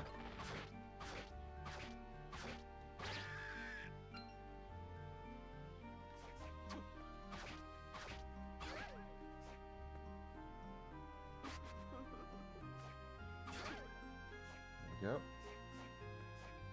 I used to like to go to pawn shops and stuff, and when I was able, when I had the cash. Oh, there's a up here. There's a lot of independent game stores around here in the Chicagoland area that are not GameStop, and you can go in and you know, they have a lot of used stuff. Okay, so this is this new circle. I don't know how this new circle is going to work. We'll see.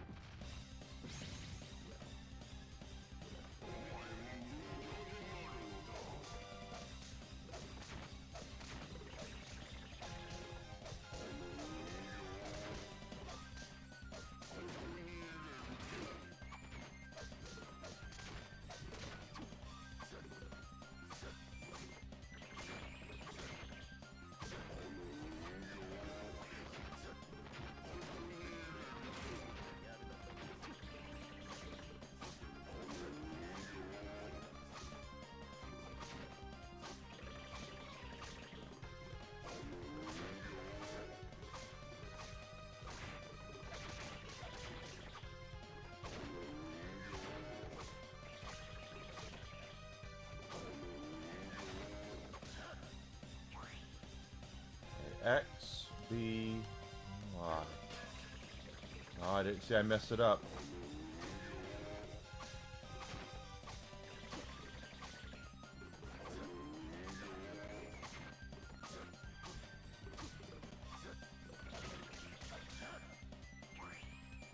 X, B, A, X, Y, A. There we go. That's how it works.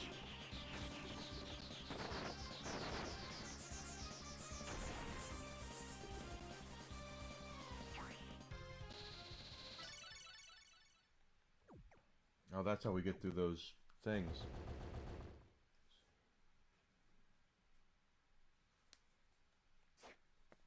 Yeah, it's because they've changed everything. You know, the Spider-Man story that really that, if I'm not mistaken, the Spider-Man story that pissed off a lot of people was One More Day, right?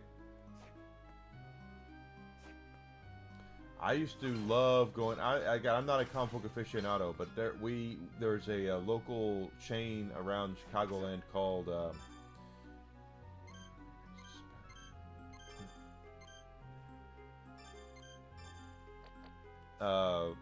called Graham Crackers, and they were like the really cool, you know,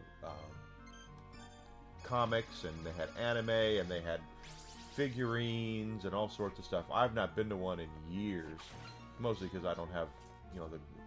First of all, Desi would not enjoy going to a place like that. So if I were to go, it would be just, I would go by myself, so I probably would go. But anyway,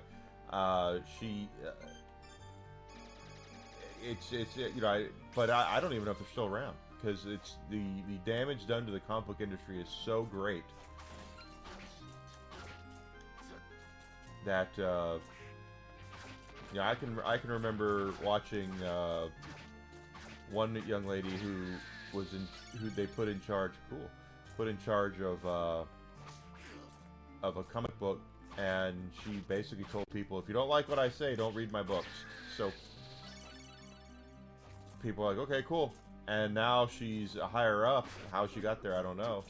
And she's like, I don't know what to tell you guys. The comic book industry is really hurting right now. No one's buying books. So the books we consider hits now were considered failures, you know, 10 years ago. And that's because you guys destroyed the frickin' industry. Yeah, Ogden Avenue over in Naperville? Absolutely, that's the one I went to. Kevlar knows. I don't even know if they're still around. I should look. Let's just take a peek.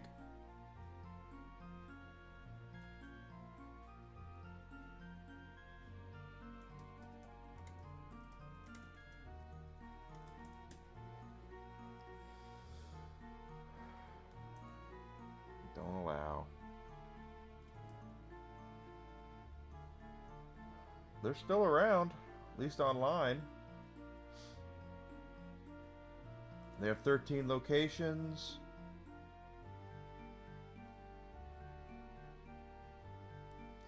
They have one in Sandwich? Interesting. Downers Grove, they've got one. And the one, oh, that's Rickert Drive. Yeah, that's the one in Naperville. Yeah, they still got that one. Downers Grove. Yeah, that one's still around. They have 13 stores. They have Schaumburg.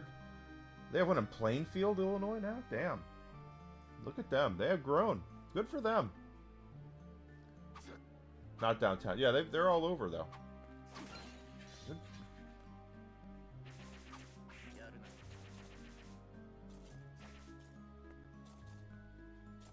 Can't see.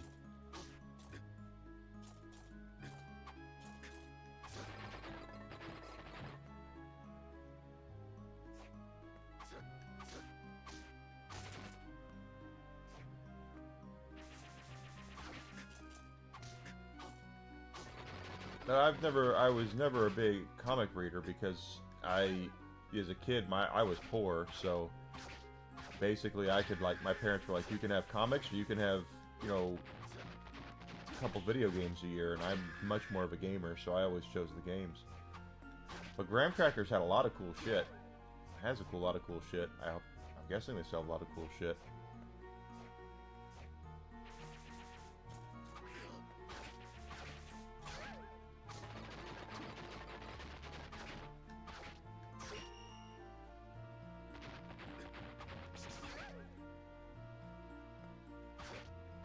Downers Grove. So you were over there, you were also, Hollywood Boulevard and stuff like that. Yeah, I used to love going to Hollywood Boulevard.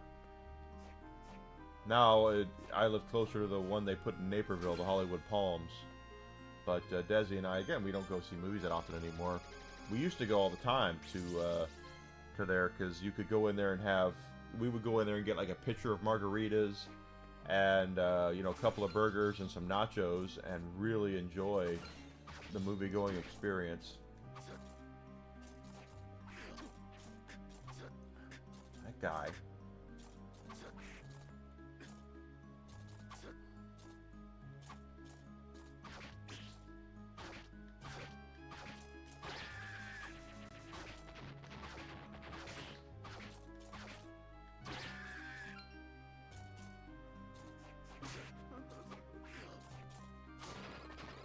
I got one over in Sandwich now. I might have to drop by there and see what they got.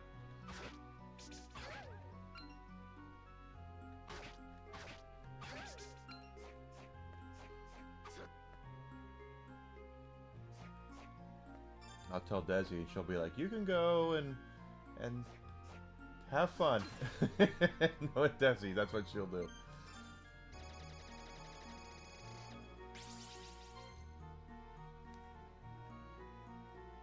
Hollywood Boulevard was great. Is great. Well, again, I think they're still around, but it's that was the first dinner and a movie place I'd ever been to, was the Hollywood Boulevard, and I would go out there all the time. Get the Chevy cheeseburger and the Bill and Ted's Most Excellent Nachos. A couple of drinks. They're all good. Enjoy yourself a couple hours of experience. They had the nice big leather recliners and all that. They were really good. How do I get a close-up of the map? That's not it. That's not it either. That's not it.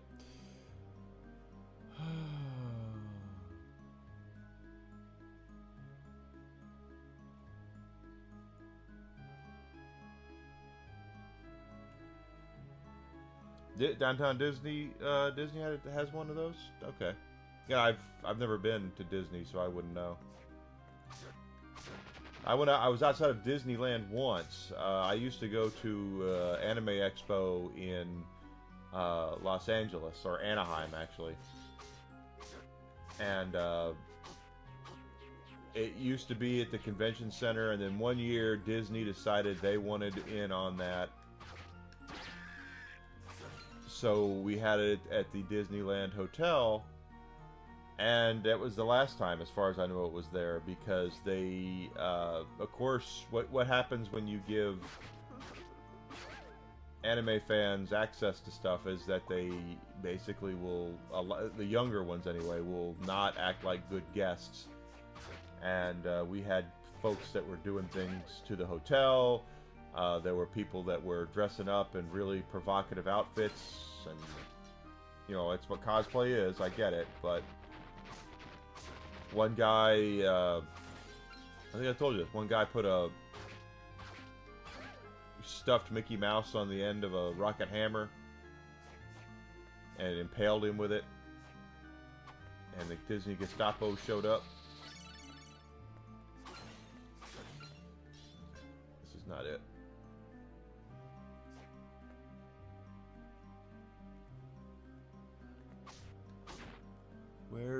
I saw one, I thought we could throw the puppet.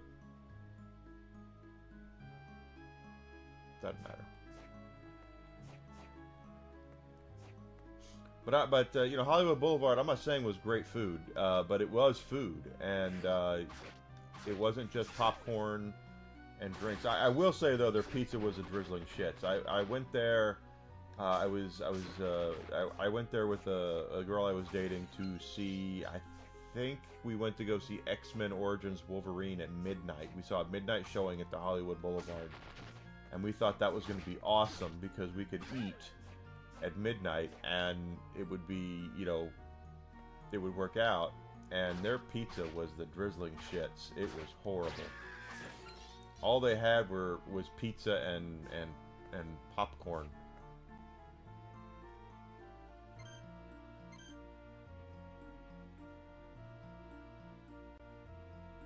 Let's try that.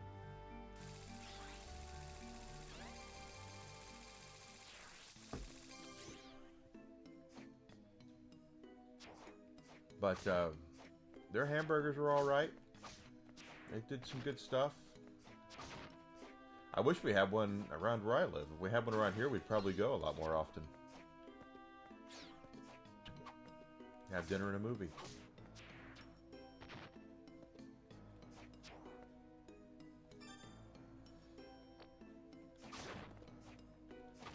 Tasted, honestly, Grizzled, it just tasted like... It tasted like a regular-ass frozen pizza.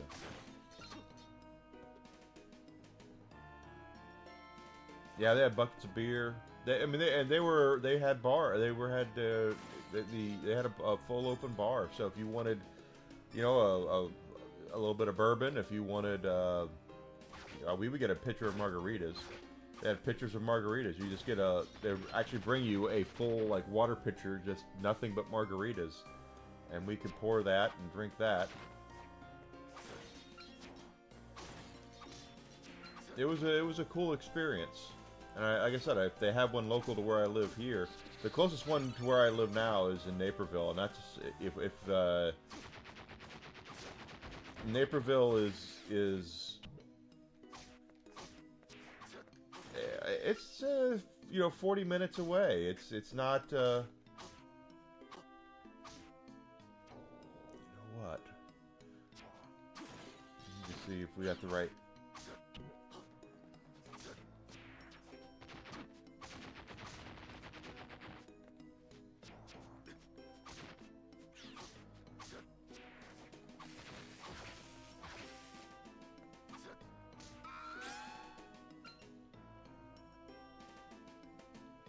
Wrong.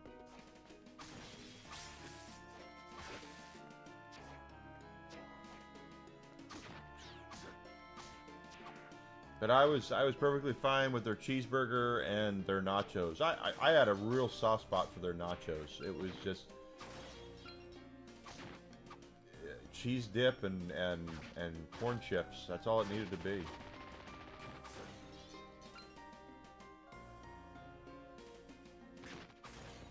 I tell you, you want to know something, Grizzled, is after Hollywood Boulevard, and I'm not saying Hollywood Boulevard was first. I guarantee you they weren't first, but they were the first ones I had been to.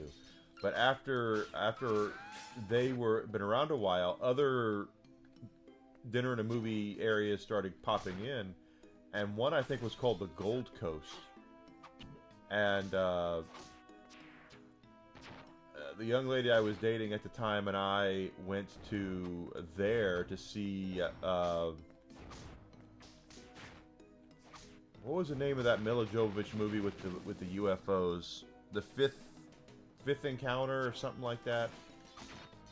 Something like that. I can't remember what it's called. It was a shitty movie, but it looked like it was going to be good, but it was really, really shitty. We went there to see that. And no joke, we got there, and the tickets to see this movie were like $40 a seat, and I nearly lost my shit when I saw the price of those tickets. I was like, "Are you kidding me?" And then we sat down, and they gave us the menus, and the menus were like artisan menus. It wasn't like cheeseburgers. It was, here's some artisan smash burger sliders that have arugula on them. You know, things like that. And I remember going, can I just get a freaking cheeseburger? But no, I couldn't. And the meal, we spent... No, it wasn't the Fifth Element. It wasn't the Fifth Element. It was IMDb.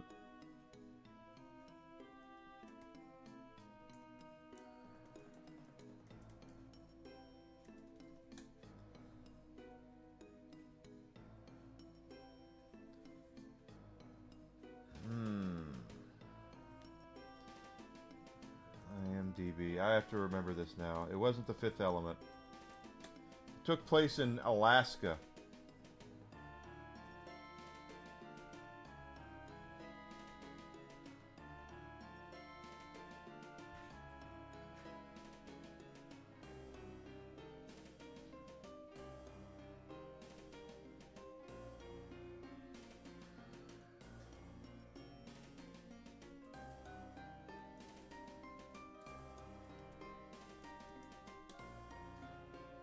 The Fourth Kind. It was called The Fourth Kind, is what it was called. Shitty movie. Don't see it. Oh, still don't have the right seal for that. Okay. Don't go see it. But anyway, we paid like $40 a seat to go. And the reason why there were $40 a seat is because there was only like 30 seats in the whole theater. And then they gave us these menus where, again, it wasn't, you couldn't just get a cheeseburger and fries. It was this really artisan bullshit. And those meals were really expensive. Like the sliders were like $30 or something. So I never went back. It was like, yeah, that's the drizzling shits. If you're gonna charge me a lot of money for a seat, fine, because you want to give us more room and bigger seats, fine, I'm okay with that, I guess. I don't like it, but whatever, but give me shitty food.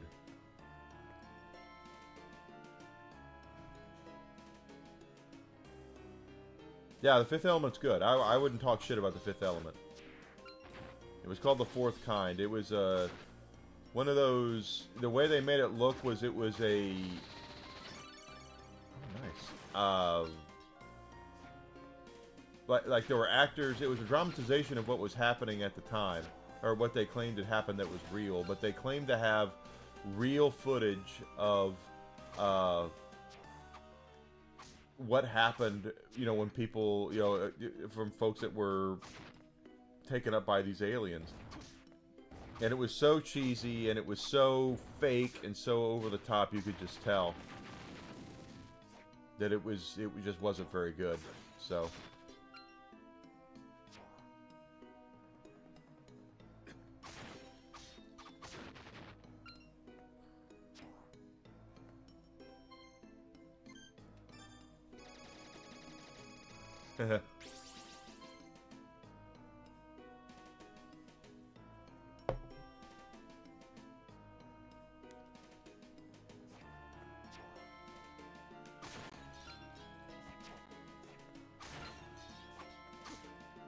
yeah, so if you ever get the chance to see the fourth kind, do yourself a favor and don't. It is. They tried to do. You know what they tried to do? It was a Blair Witch Project thing. They were trying to do a Blair Witch thing. The problem is, you had Mila Jovovich in it. What the Blair Witch Project got away with was the fact that none of the kids that were in that movie were really well known. So when the marketing was put out for that movie, that they were saying like, "Oh, this is 100% real, and this is found footage, and we did piece this together and all that," it was believable because you had no idea who those people were. Mila Jovovich, I'm not gonna say she's like the greatest actress of all time. She's hot, but she's a name. People know who she is. So when you cast her in the movie and you're going to try to make it a found footage kind of movie, there's automatically going to be skepticism.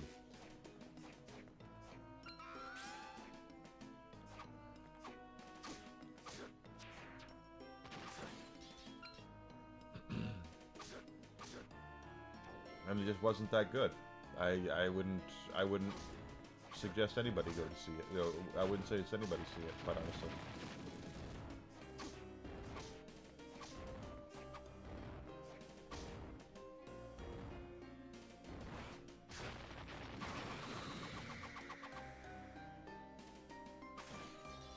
Has to negotiate, yeah.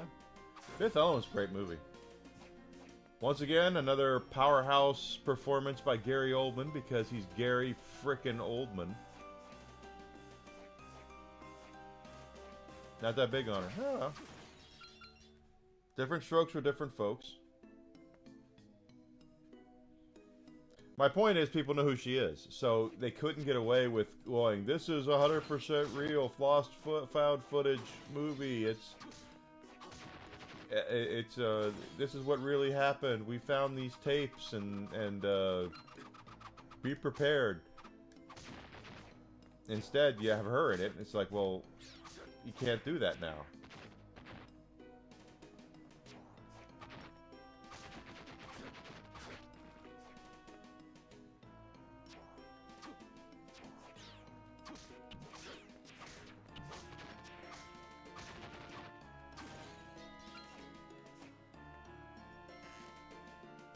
I know I saw a place where we could throw a thing, but I have to remember where it is.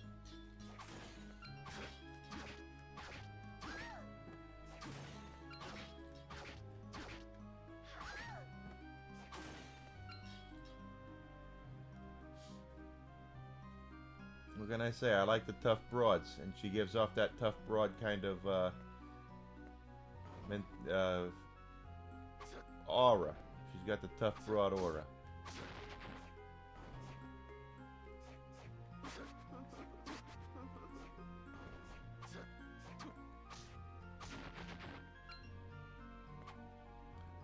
$1998.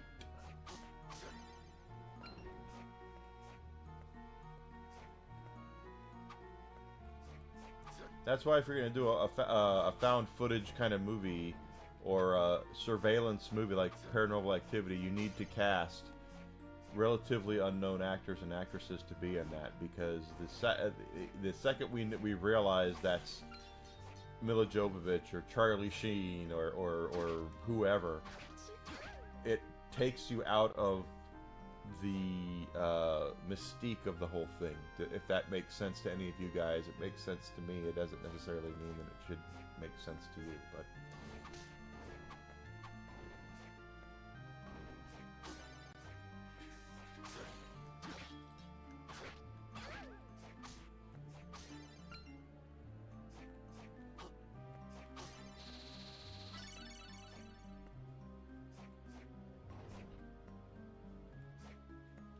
never really watched all the Resident Evils. I've seen some of them.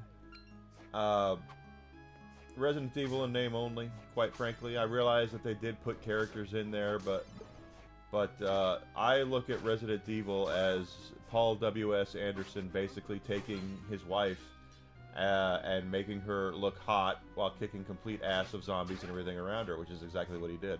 It's a Mila Jovovich vehicle. It has as little to do with Resident Evil as Castlevania, quite honestly.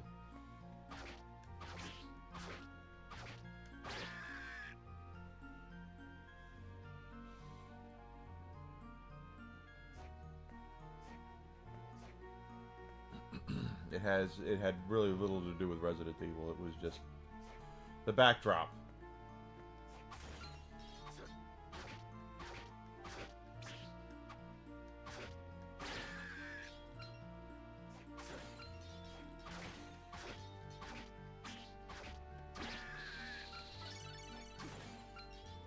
Okay, this is what I was gonna do. So if we... There we go. We can actually... And I know there's more than one of those that we've seen.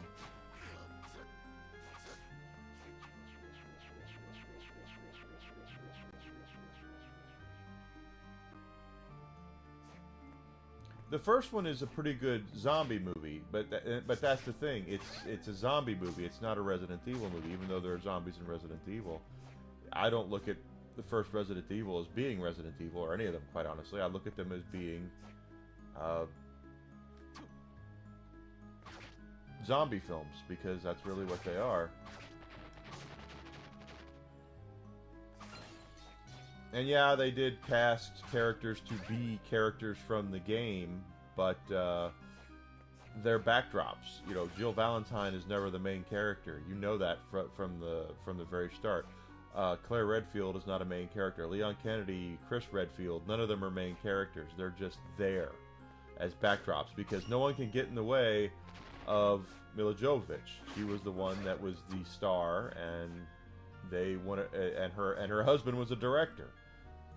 So again, that's all he wanted is her husband. All he wanted to do was say, I'm going to put my wife in a lot of tight and skimpy outfits, and she's going to beat the absolute shit out of every zombie and bad guy that she sees, and we're going to call it Resident Evil, and we'll have characters from the game, but they're not going to be anything. They were backdrops. They were just there in name only.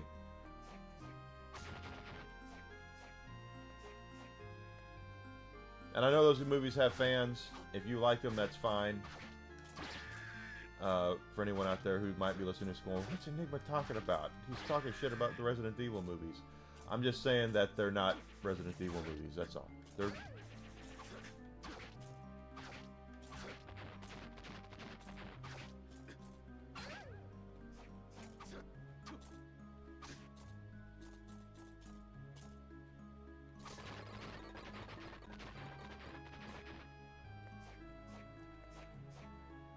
I do not remember at all where to go next, but that's okay. We'll figure it out.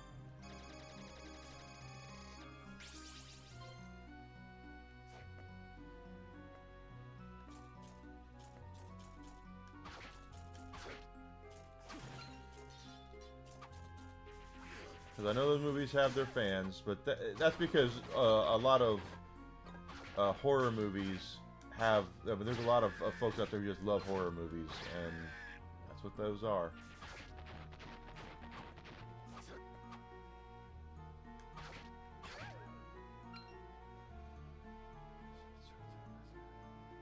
Yeah, it could be. It could have been that. I just look at it as... I don't remember Alice. Who the hell is Alice? She's not in the games. Where are Chris and Jill? Where's Barry? Where's Wesker?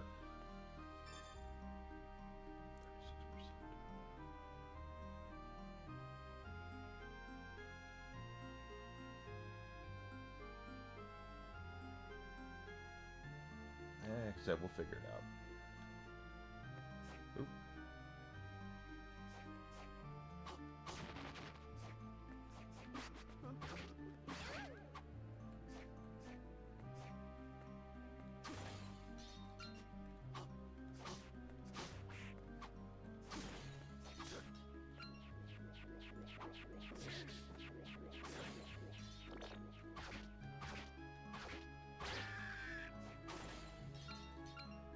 Of course, the Welcome to Raccoon City movie is supposed to be really bad too. I should probably actually sit down and watch that. Got my girl Claire in it, Claire Redfield.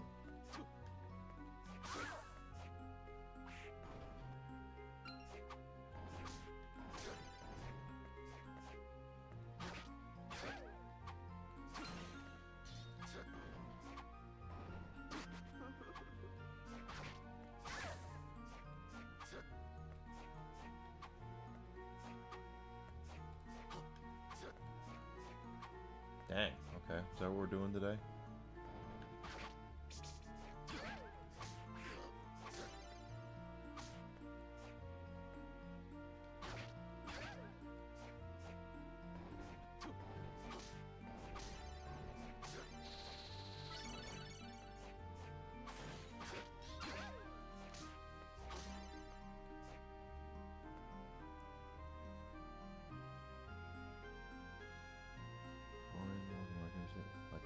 Really? Okay, so it's that bad. Does it at least follow the story of Resident Evil at all? I mean, that's kind of... I always find it funny that I will watch... The fourth... It's that, okay, if it's that bad, then I probably should avoid it. When they released the Borderlands movie, speaking of movies that are only in name only. I remember Randy Pitchford went on this huge ass rant online when people were criticizing the film, and he was like, "Is that what you wanted to see? Was just a one-for-one retelling of Borderlands?" And I remember going, "Well, isn't that the movie that made, or the game that made the franchise what it is? So the entire reason that you even have the ability to make a movie is because of the first game." Yes, people wanted to see a live-action retelling of the original Borderlands, and what you...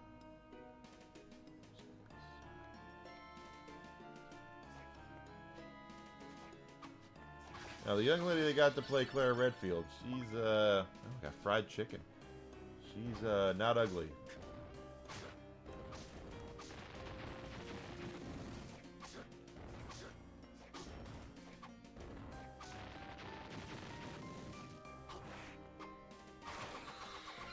And I like me some Clara Redfield. But when Pitchford was going on his bender about it on Twitter, or X, where he was like, "Oh my God, no, we didn't do a one-for-one retelling. We did this, we did that." It's like, well then, what the hell? Where's the humor? I watched it with Desi, and when we got to the part with Moxie, when Mad Moxie made her appearance, yeah, they are. When Mad Moxie made her appearance, and she didn't talk in sexual innuendos, I was like, "That's wrong." And Desi's like, "What?" And I was like, "She only talks in sexual innuendos. That's Moxie's shtick. That's what she does. She talks. Everything she says is there's a sexual connotation to it. That's her gimmick. That's her shtick. For them to try to not do that kind of goes against the character."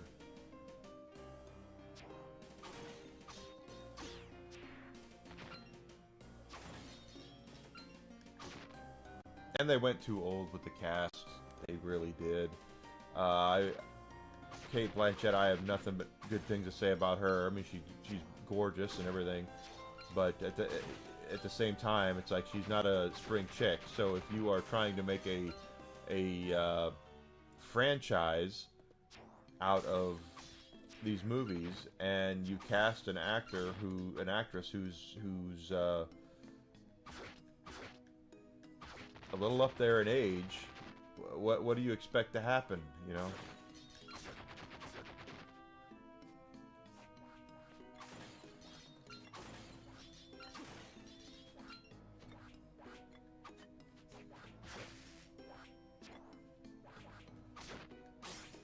All you gotta do is be loyal to your own frickin' source material, and you didn't do that. There was no dark humor. There was no, I'm looking to see. I'm trying to figure out where the hell we need to go, and I don't remember off the top of my head.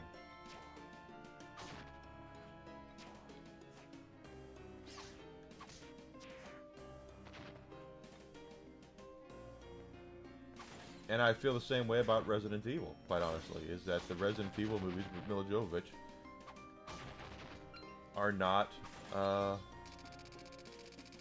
don't even remember what that is.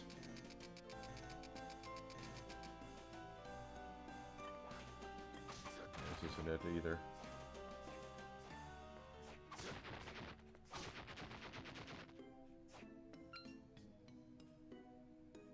Yeah, Roland's supposed to be a tall soldier. He's supposed to be big.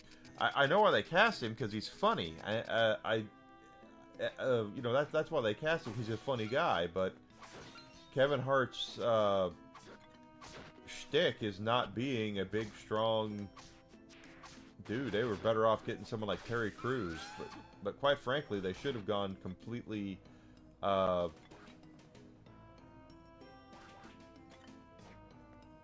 Younger. They should have gone younger than all them. You're not going to make a franchise with actors in their 50s and 60s, is what I'm saying. You're not.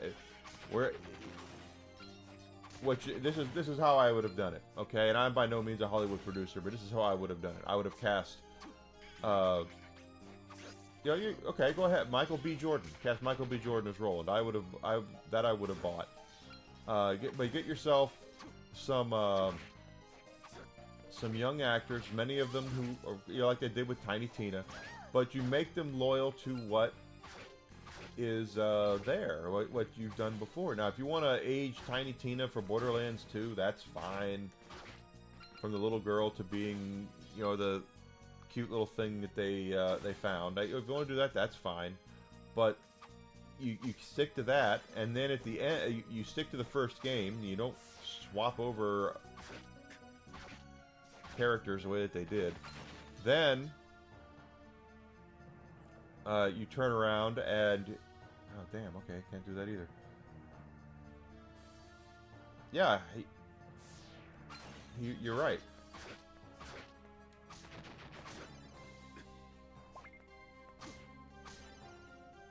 But that's why they cast Kevin Hart, because they cast names is what they did. They did the wrong thing. They did the happy to be here kind of thing, basically. If I were in charge, I wouldn't have done that. I'd have been like, look, this is we can make something out of this, but we have to work at it. We're the ones that are going to have to make sure that the script is as close to being loyal to the first game as humanly possible. And then, of course, at the end, you have your stinger, you have your teaser for Handsome Jack. That's how you get things moving. Because with all due seriousness, Gearbox, Randy Pitchford, folks who were responsible for that movie, if you want to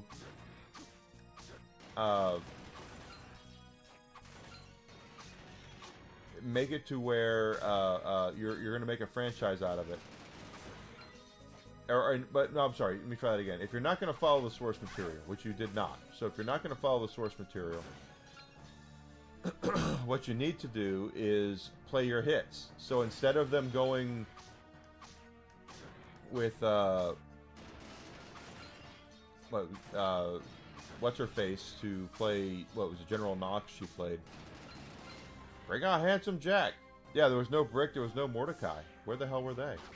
Bring it. If you're going to ignore your own game timeline, give us Handsome Jack. Give us the A game.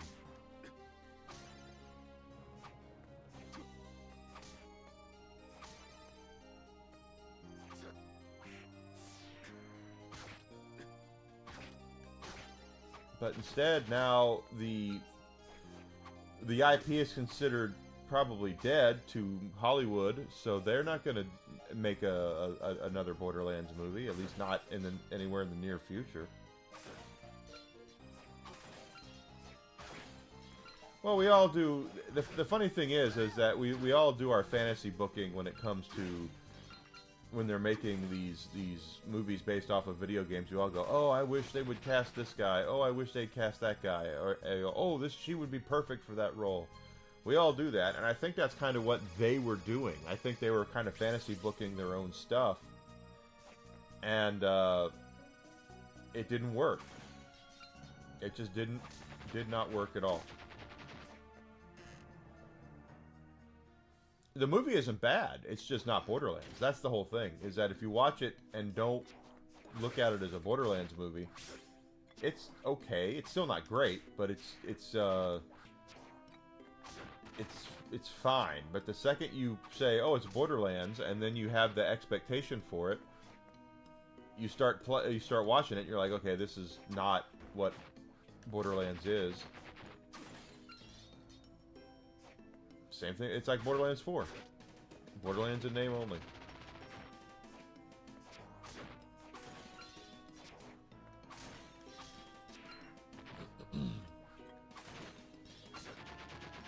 But that's what I'd have done. If you're going to just do it as a one-off, which is what it is.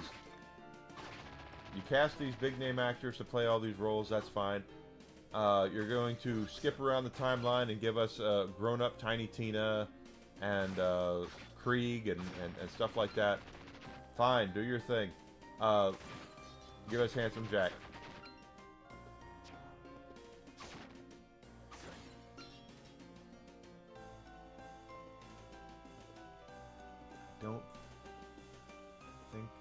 it.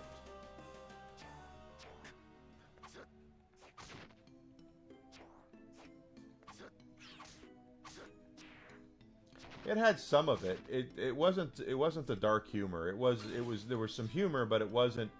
Borderlands is dark, very dark humor.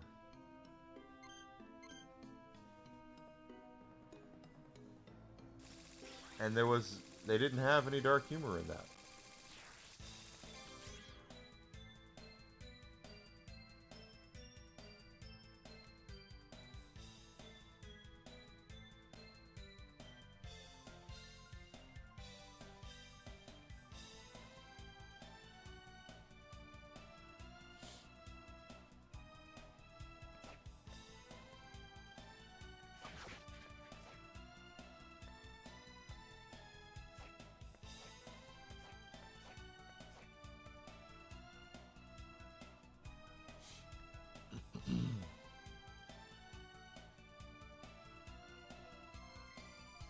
Now that's been the Hollywood problem for a while, Kevlar, is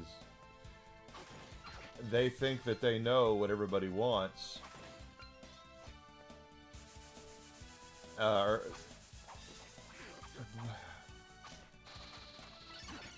let me put it like this. This is what I mean.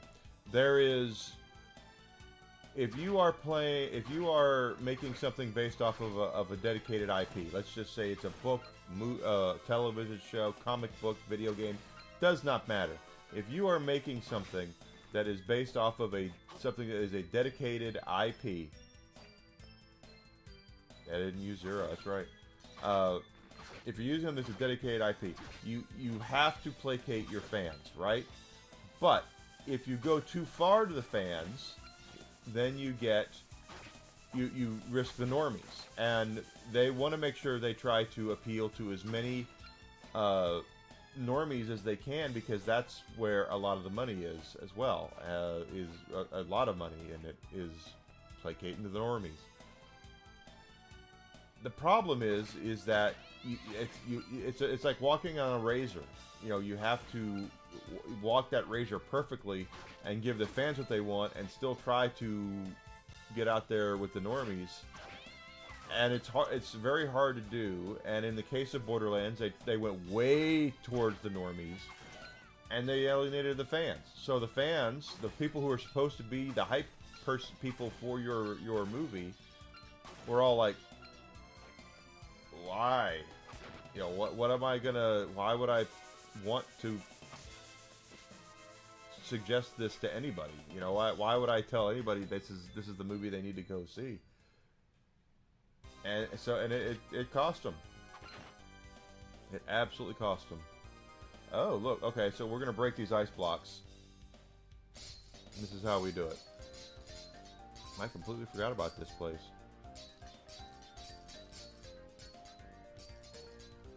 I'm just using the style of the... This is a touchscreen thing, and it was a touchscreen in the original version.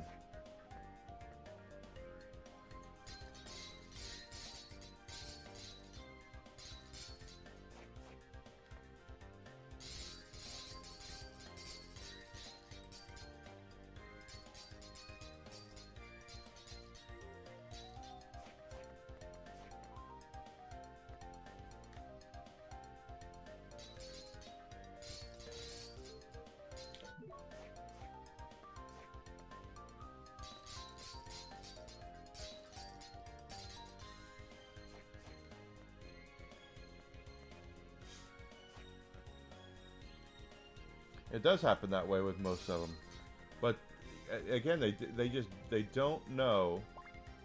Combat knife. Yeah, well, Super Mario from the 90s was. There was a lot of problems with that movie.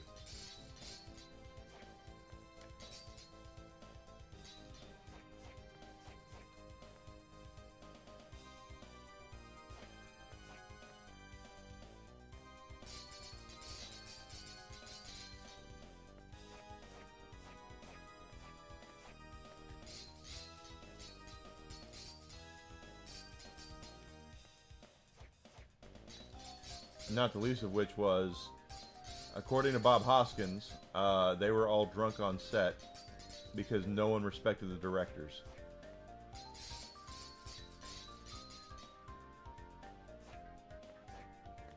Yeah, why? That's what I keep I keep saying, Grizzle. That's what I keep saying from the very start.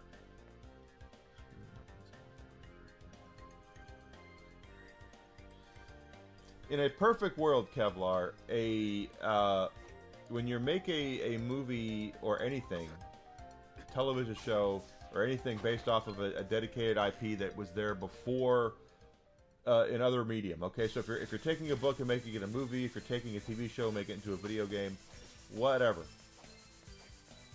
What you want to do is, in a perfect world, if you make a good product, you're going to not only attract the fans, but you will also be able to expand the reach of the IP, right? So if you make a comic book, let's look at One Piece. One Piece is a great example. One Piece is a manga. Primarily, it's a manga. The anime brought more people into the manga. The live action's bringing more people into the anime, and therefore then the manga. You can go into toy stores right now, and One Piece here in the United States is now a much bigger hit than it was before because of the Netflix adaptation. So that's a perfect world. That's what it's supposed to do. Is that, yeah, it'll expand your fan base and make the original medium that your stuff is on succeed even more.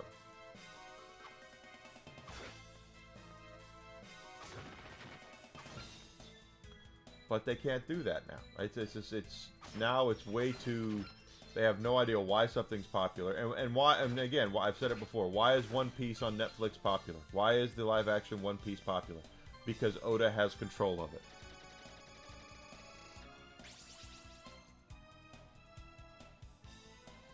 You're right, Kevlar. That's 100% correct. No one respected the directors, the Max Headroom creators.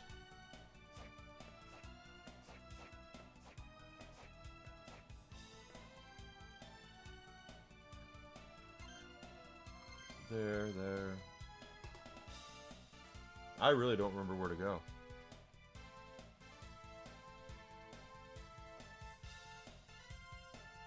We'll figure it out.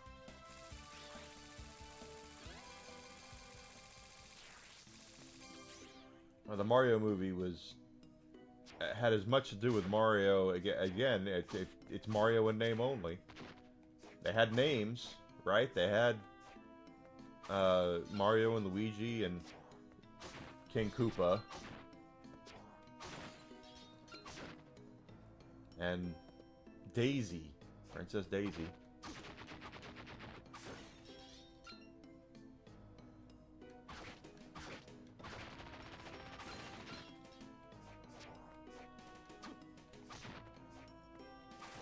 But Oda having control of One Piece is why One Piece was not completely and utterly destroyed by Netflix the way that they did Cowboy Bebop and other shows that they've done.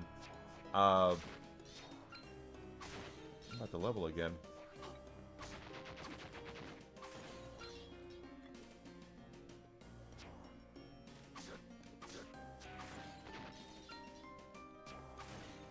Because Oda saw what they did with Cowboy Bebop and said, "Yeah, you're not doing that with my baby, my legacy. You're going to you're gonna do things exactly the way I want you to do them." And One Piece, when you see it, the live action, it's ridiculous. The outfits are ridiculous. The look is ridiculous. But Oda demanded it, and not one frame of that show goes on television or goes on Netflix without Oda's okay. And wouldn't you know it? It's a hit.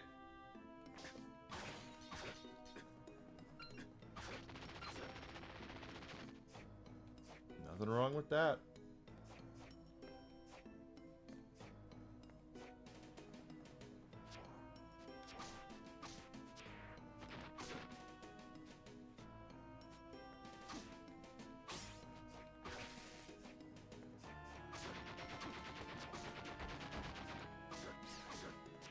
go. All right.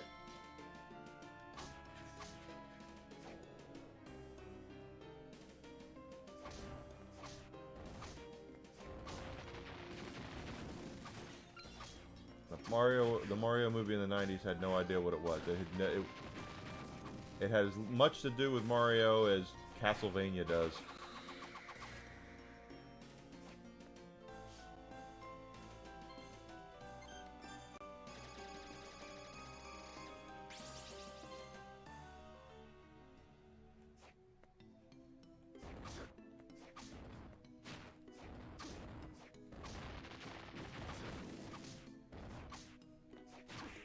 Dang. I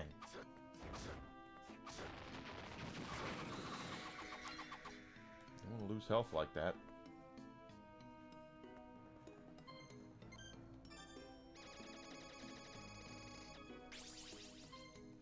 Honestly, Grizzled, Castlevania is very much a Bram Stoker kind of homage kind of thing.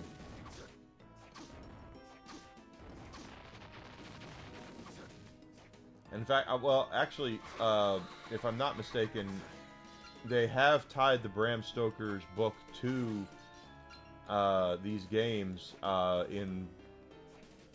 I'm trying to remember. Pretty sure it's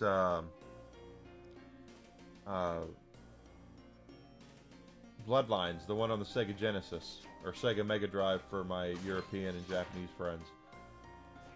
That Castlevania has John Morris as one of the characters, and or Quincy Morris, I think his name is, and he's related to John Morris from Bram Stoker's Dracula.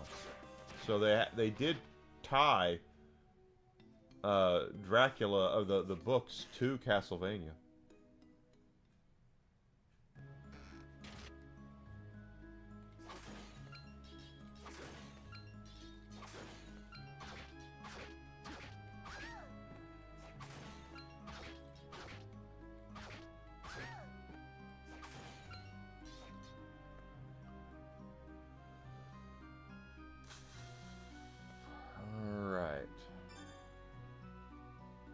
Bloodlines, yeah, the one on the Genesis, right? That's the one I remember that actually tied into the stories, the book.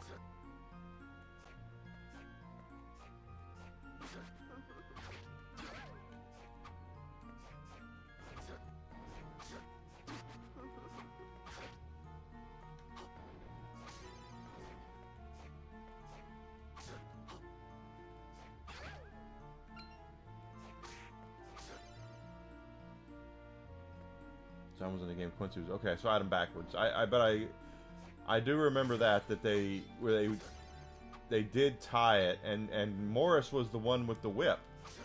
So they're tying it to where the Belmonts are descendants of the Morrises, or they are related in some way or another.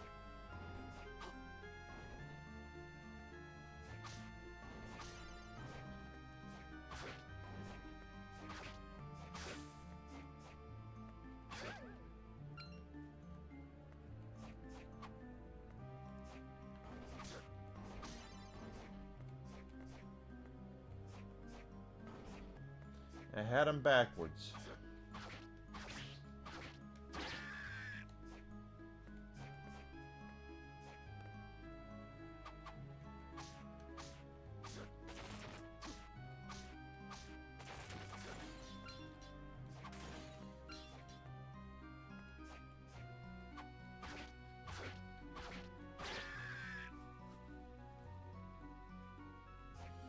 That's still locked. Okay.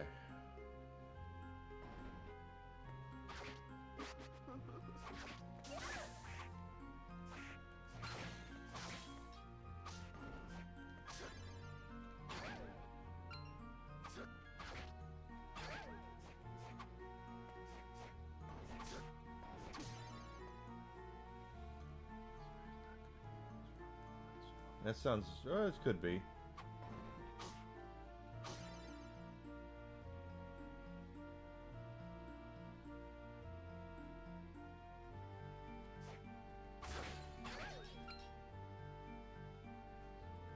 Yeah, I'm always glad when they tie things in from past games like that and past stuff. I love that stuff.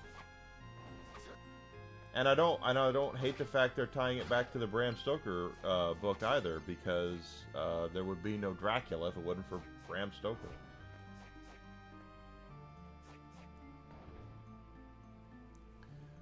I'm trying to see where I need to go.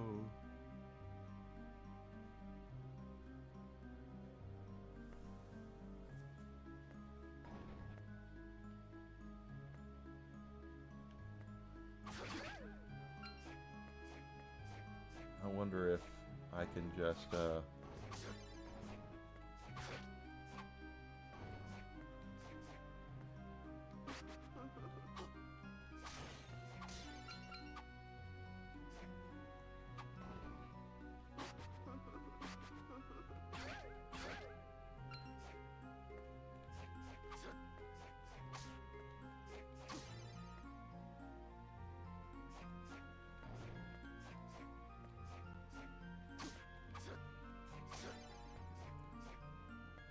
what they need to do, though, is have some sort of game that actually ties everything together. If Alucard were in here right now, he'd be yelling at me about the fact that Leon is the first Belmont. But we really need something more definitive for that. And hell, tie it into the book completely.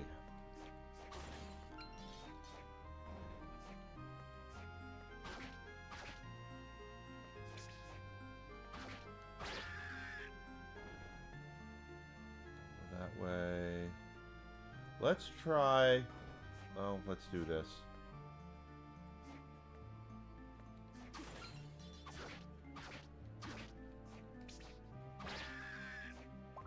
I got a hamburger.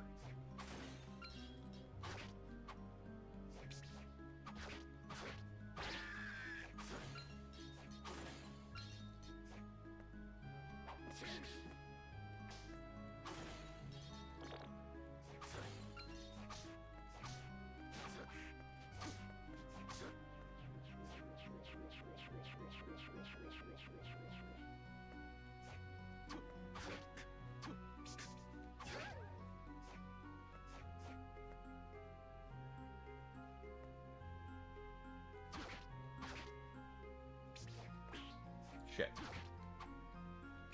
Double shit.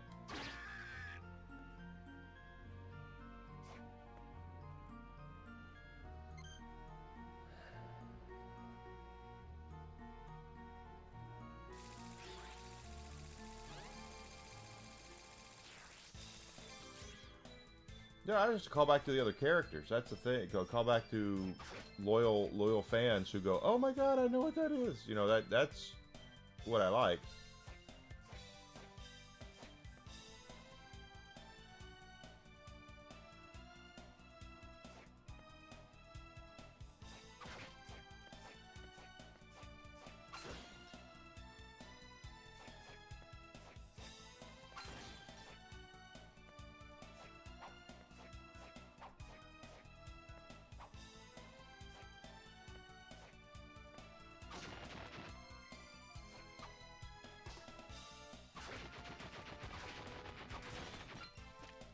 Drop their soul again.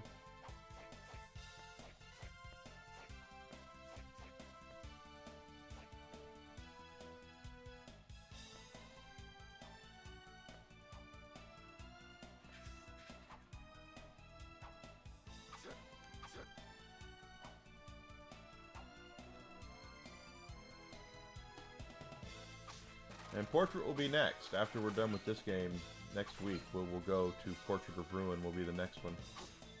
And then we'll do Order of Ecclesia, and Order of Ecclesia is basically Bloodstained, but with Dracula. So, anyone out there who's wondering about you know, where the idea for Bloodstained came from, it's definitely the Order of Ecclesia. Iga did that one too, so it's not surprising. I don't like it when I don't know where I'm supposed to go.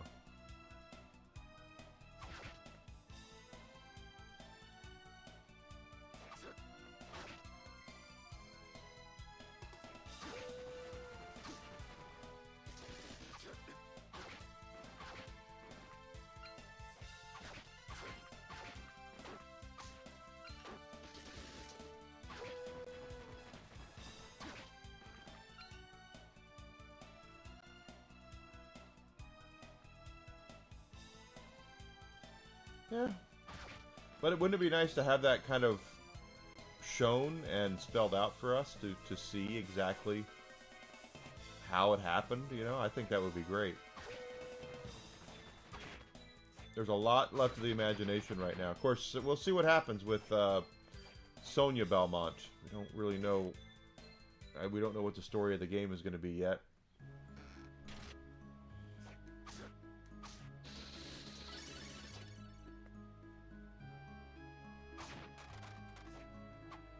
Okay, we're just in a great big frickin' loop here.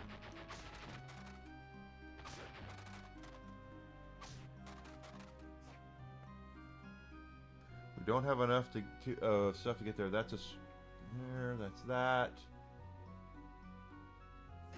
I don't think. I think we've been down there. Oh, we'll figure it out. We always do.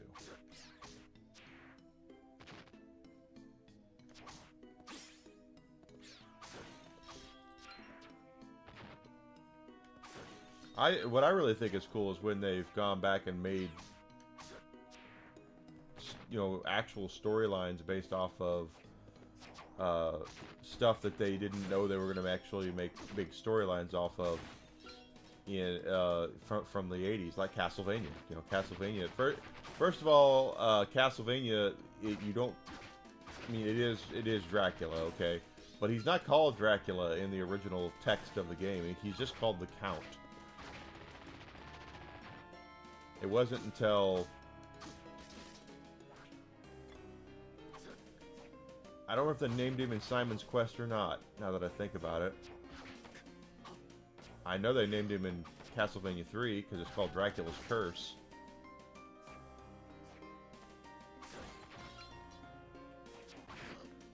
Damn it.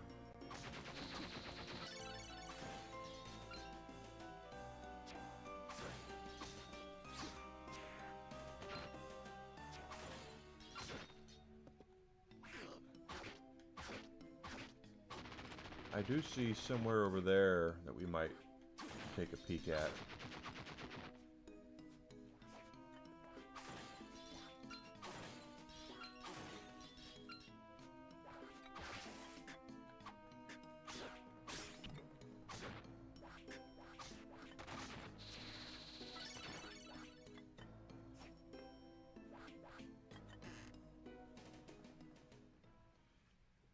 When they take stuff like that, you know, they did,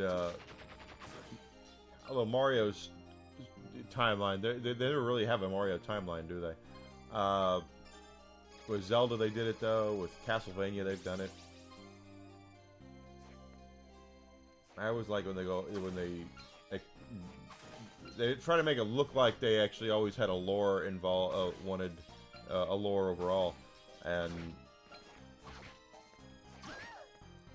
they really didn't. I guarantee you Nintendo had no idea what they were doing with the Zelda timeline until they were forced to come up with one.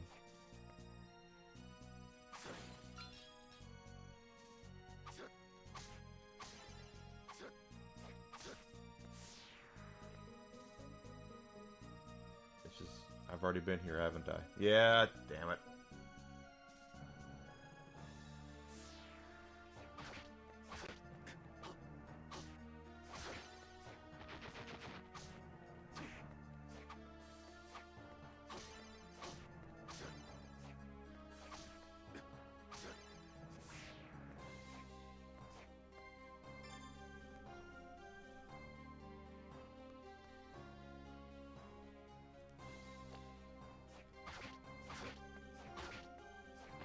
Well, Iga's not involved anymore, so the one thing about Iga was Iga knew when he did something right and he did something wrong. now that Iga's no longer there, they're probably going to just kind of wing it and go with what they have and see what they can do from all that. But because Iga decanonized Sonya's original game, Castlevania Legends, and he also decanonized Circle of the Moon. They were both decanonized.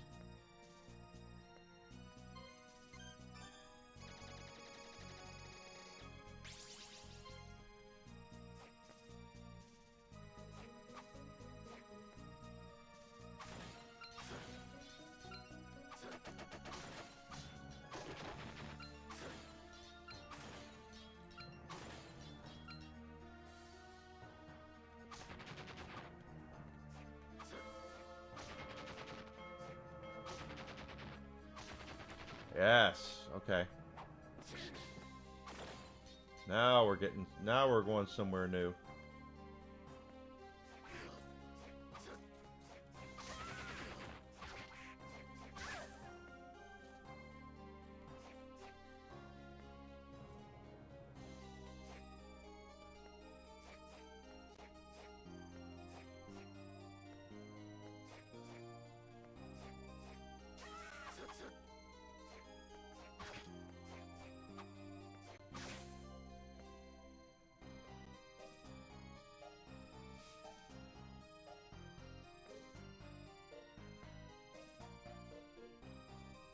Almost lunchtime. And Desi's at home today, so I don't know what she wants me to do for lunch or what we're doing for lunch, but I'll find out from her. And we'll figure it out.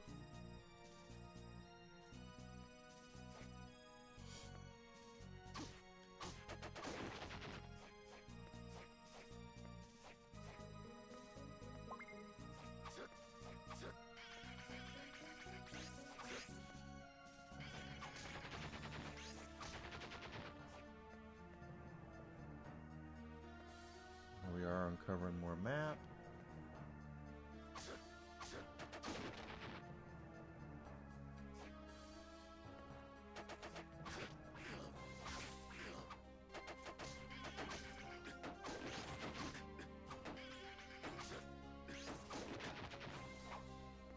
Oops.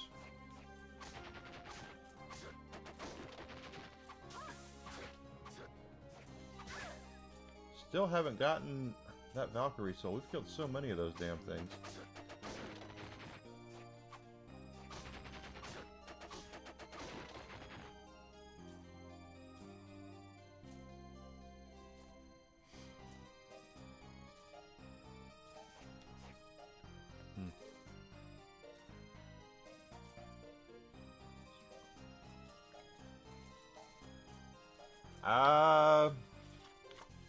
We'll see.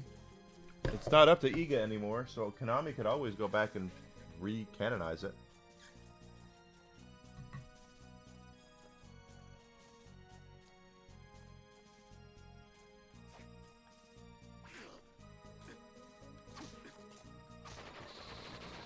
Iga left when he saw what was happening with Konami when they were restructuring to stop making video games, and he left. He got better treatment on his way out than Kojima did. Kojima held on till the very end, and then they black bagged Iga. Kojima. They're like, yeah. Not only can you not finish your final game with us, but you can't even talk to the people who are. There we go. Now we can get through that. But now you can't even talk to your staff to make sure they make it good. We're just completely taking it out, taking you out. And they did black bag him. That was the way they treated Kojima at the end of his tenure there. And I will say this again, as a vice president of the company, he had moved his way up to being a vice president, and they basically. They old yellered him. They took him out back and let him have it.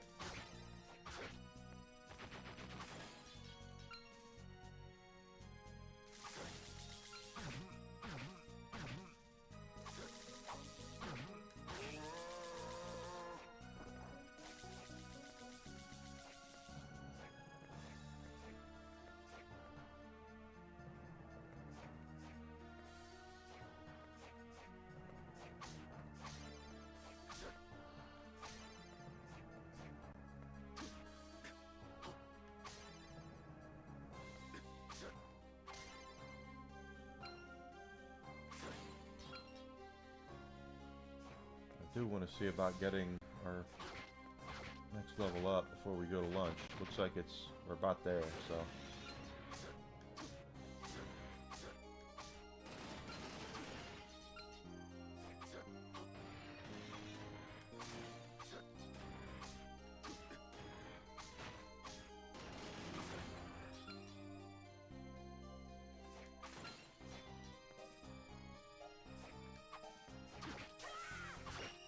There's our level up.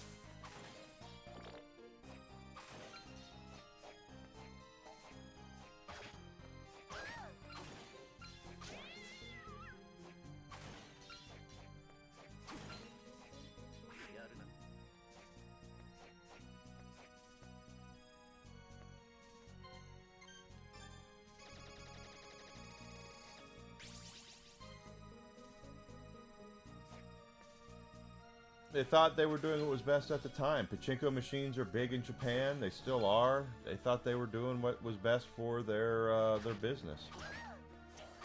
And to be completely fair to Konami, rising costs of gaming development is still out of hand, and I don't blame them at all for being a little more trying to be cost effective to it, because spending more money is not always the way you get to a satisfying product. So, yeah, I don't like what Konami did either. I really don't. But at least I can understand it from a business perspective. They thought they were doing what was best for their company.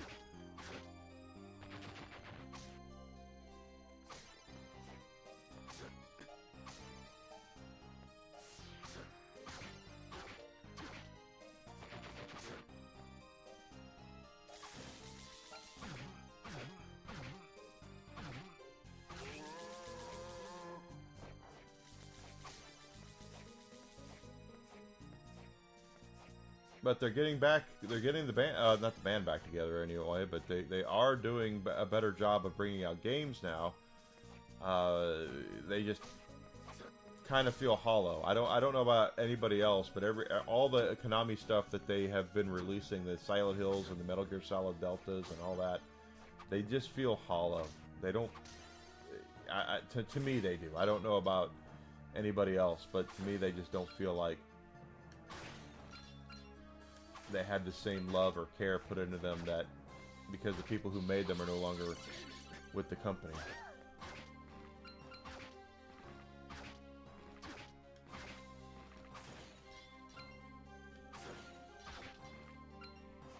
But it could also have been a brilliant marketing ploy by them to get people thirsty for more of their content, because it was always so in your face.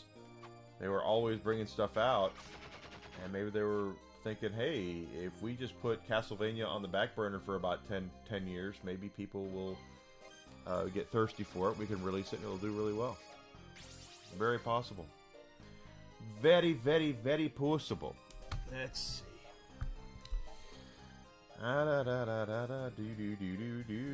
Because we've gotten to lunch. So let's go ahead and pull up my Rumble page.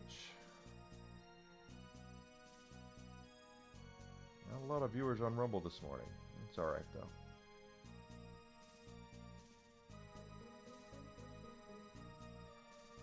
Oh, Smoo's going to play Mouse for Hire. So let's raid out to Smoo on Rumble.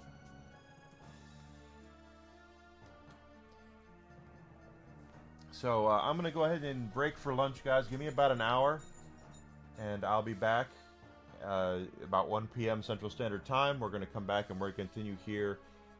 Going into the next area. I see where we can go now in the next area. We're going to do that. If you haven't done so yet, please do me a favor. Follow me Twitch, Twitter, Kick, and Rumble. Subscription on YouTube would be great. Make sure if you're on YouTube, if you're on Rumble, smash that like button. Share my stuff. Let people know that I'm here. Leave a comment if you want to. That way I can continue to grow and get bigger and get better at what I'm doing. I'm doing my best to get better. I really want to get bigger and better. So whatever you guys can do to help me with that, I'd appreciate it. Okay?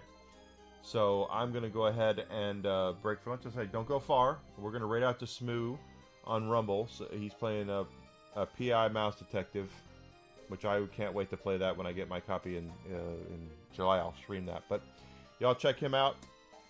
Stay, and I will see you guys here in about an hour, okay? Thanks, Kevlar. I appreciate you being here, and thank you for helping me. The more people I have talking, the more entertaining I can be. So I'll see you guys here in about an hour. Thank you so much.